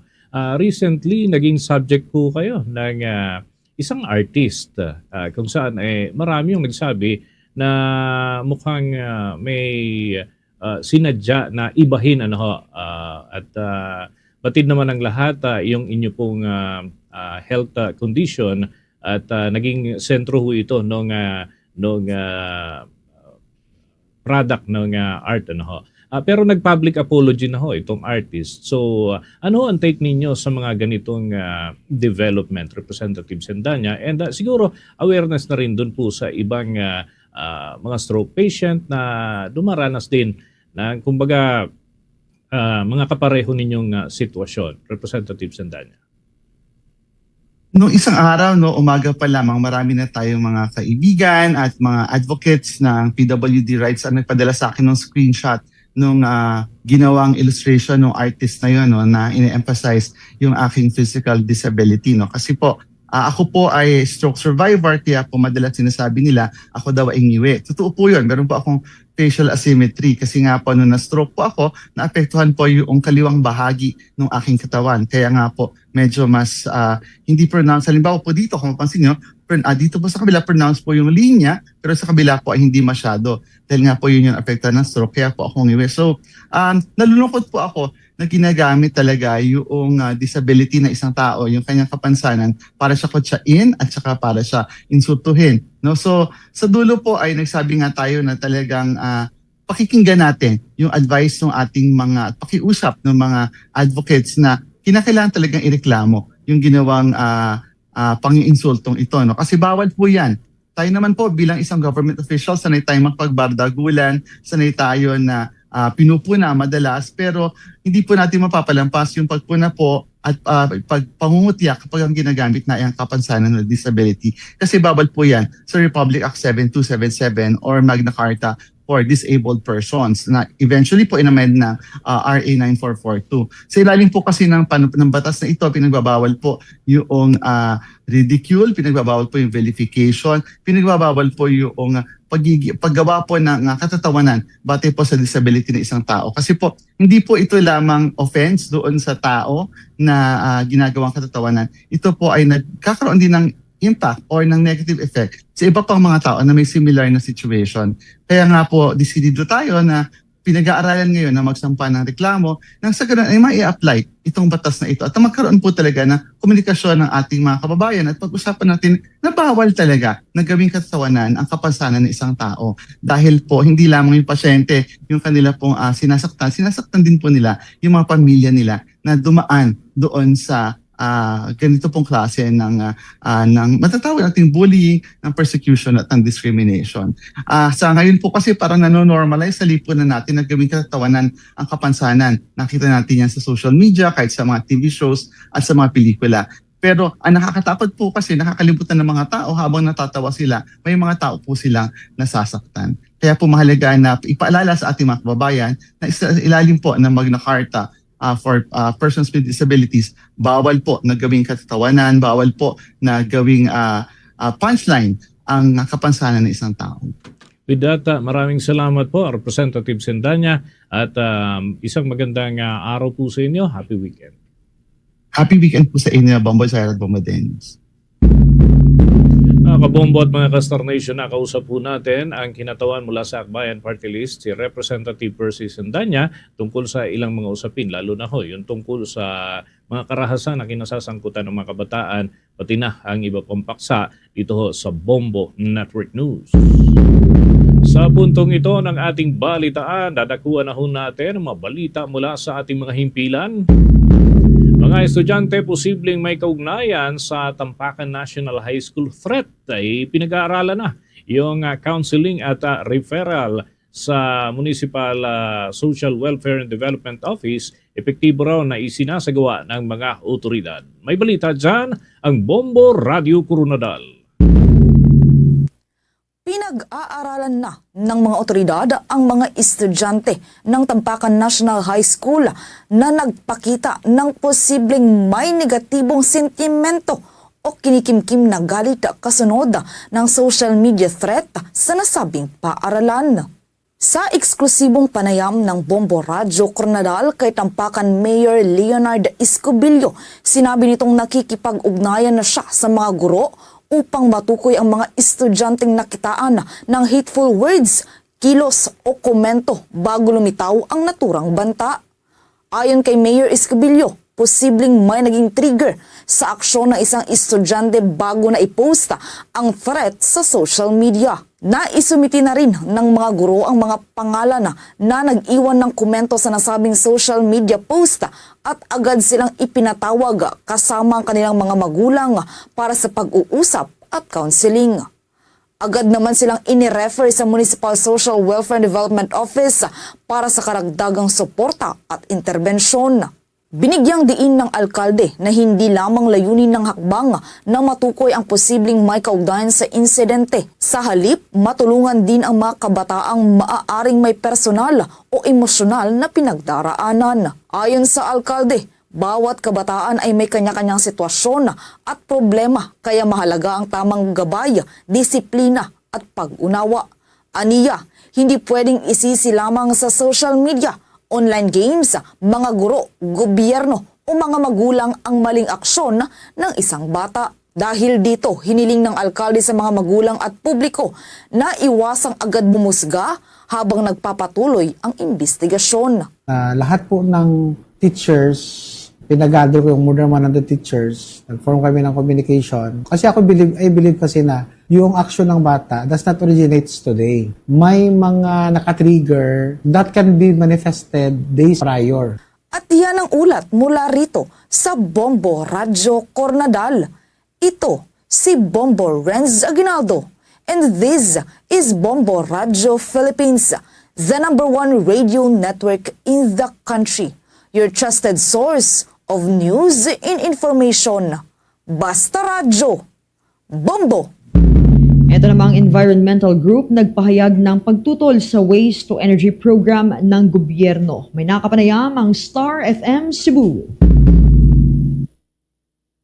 Tumutol ang environmental group na Bantoxic sa planong ipatupad the Waste to Energy project ng administrasyon bilang bahagi ng solusyon sa problema sa basura. Sa eksklusibong panayam ng Star FM Cebu kay Tony Dizon, national campaigner ng Bantoxic, sinabi nitong hindi dapat ituring na solusyon sa plastic waste crisis ang pagsusunog ng basura para gawing enerhiya. Ayon kay Dizon, maaaring maglabas ang thermal combustion ng nakalalasong pollutants at greenhouse gases kaya hindi nito natutugunan ang ugat ng problema sa patuloy na pagdami ng basura. Nauna na kasing inihayag ni Pangulo Ferdinand Marcos Jr. na target ng administrasyon na simulan sa 2027 ang programa sa Waste to Energy Energy upang masolusyonan ang problema sa basura at pagbaha. Gate ng grupo, hindi sapat ang naturang proyekto dahil inililipat lamang nito ang problema sa ibang yugto ng waste management at maaari ring magkaroon ng mga isyong legal at pangkapaligiran. Sa halip na nawagan silang palakasin ang zero waste approach, kabilang ang pagbawas ng basura sa pinagmumula nito, mas mahigpit na pamamahala sa plastic products at pagtataguyod ng reuse at recycling.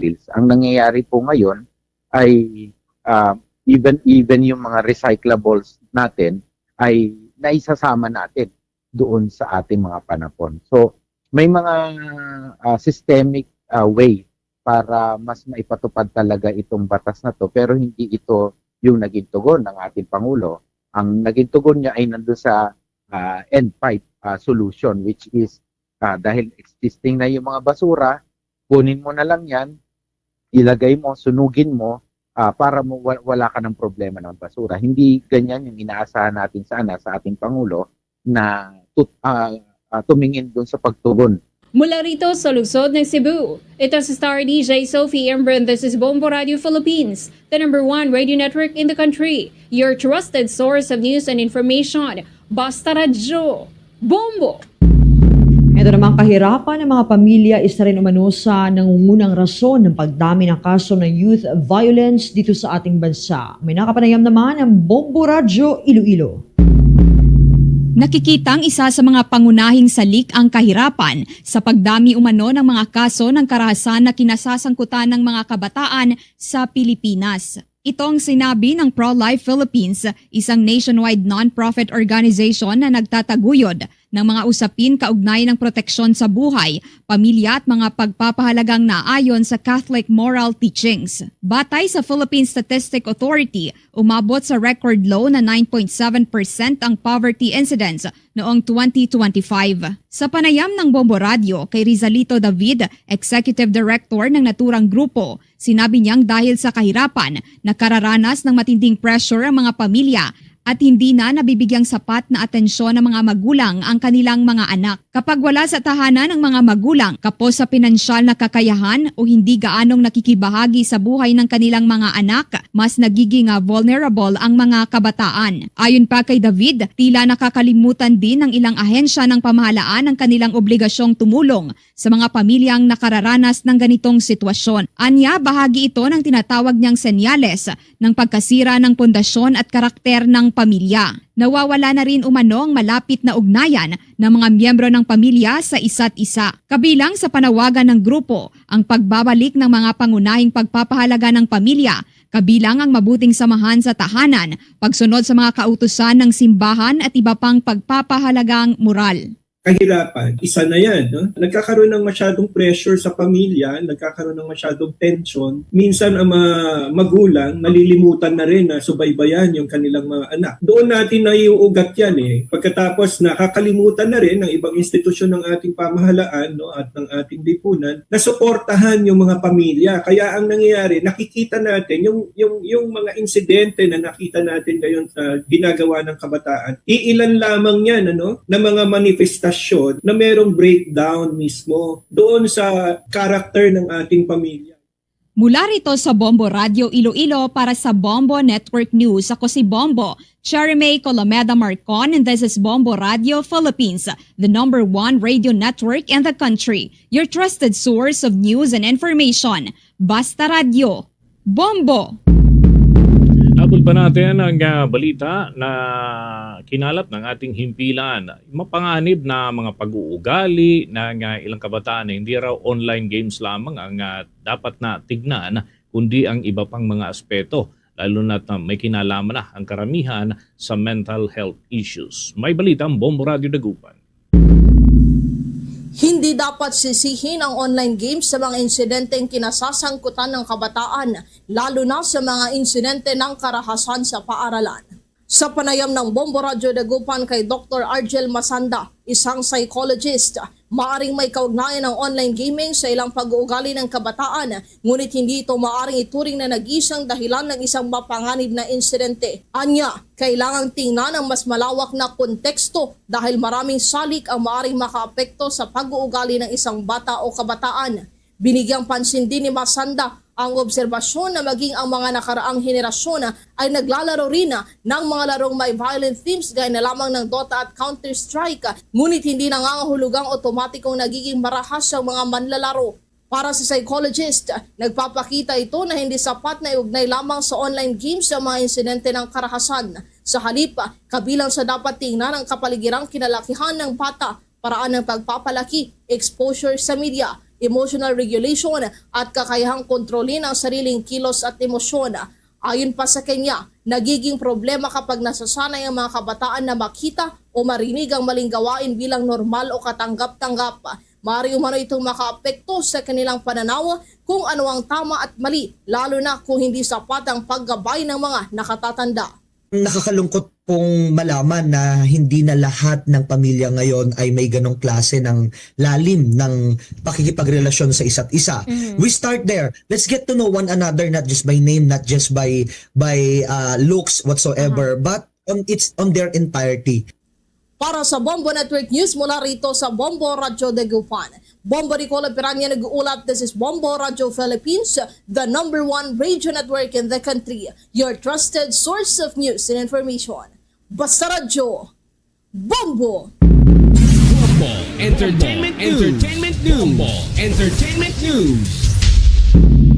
Gagawa ng kasaysayan ng Broadway at international theater icon na si Lea Salonga bilang kauna-unahang Filipina na tatanggap ng star sa Hollywood Olivier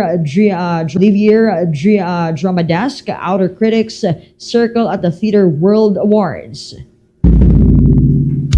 Bombo Sports News. Hindi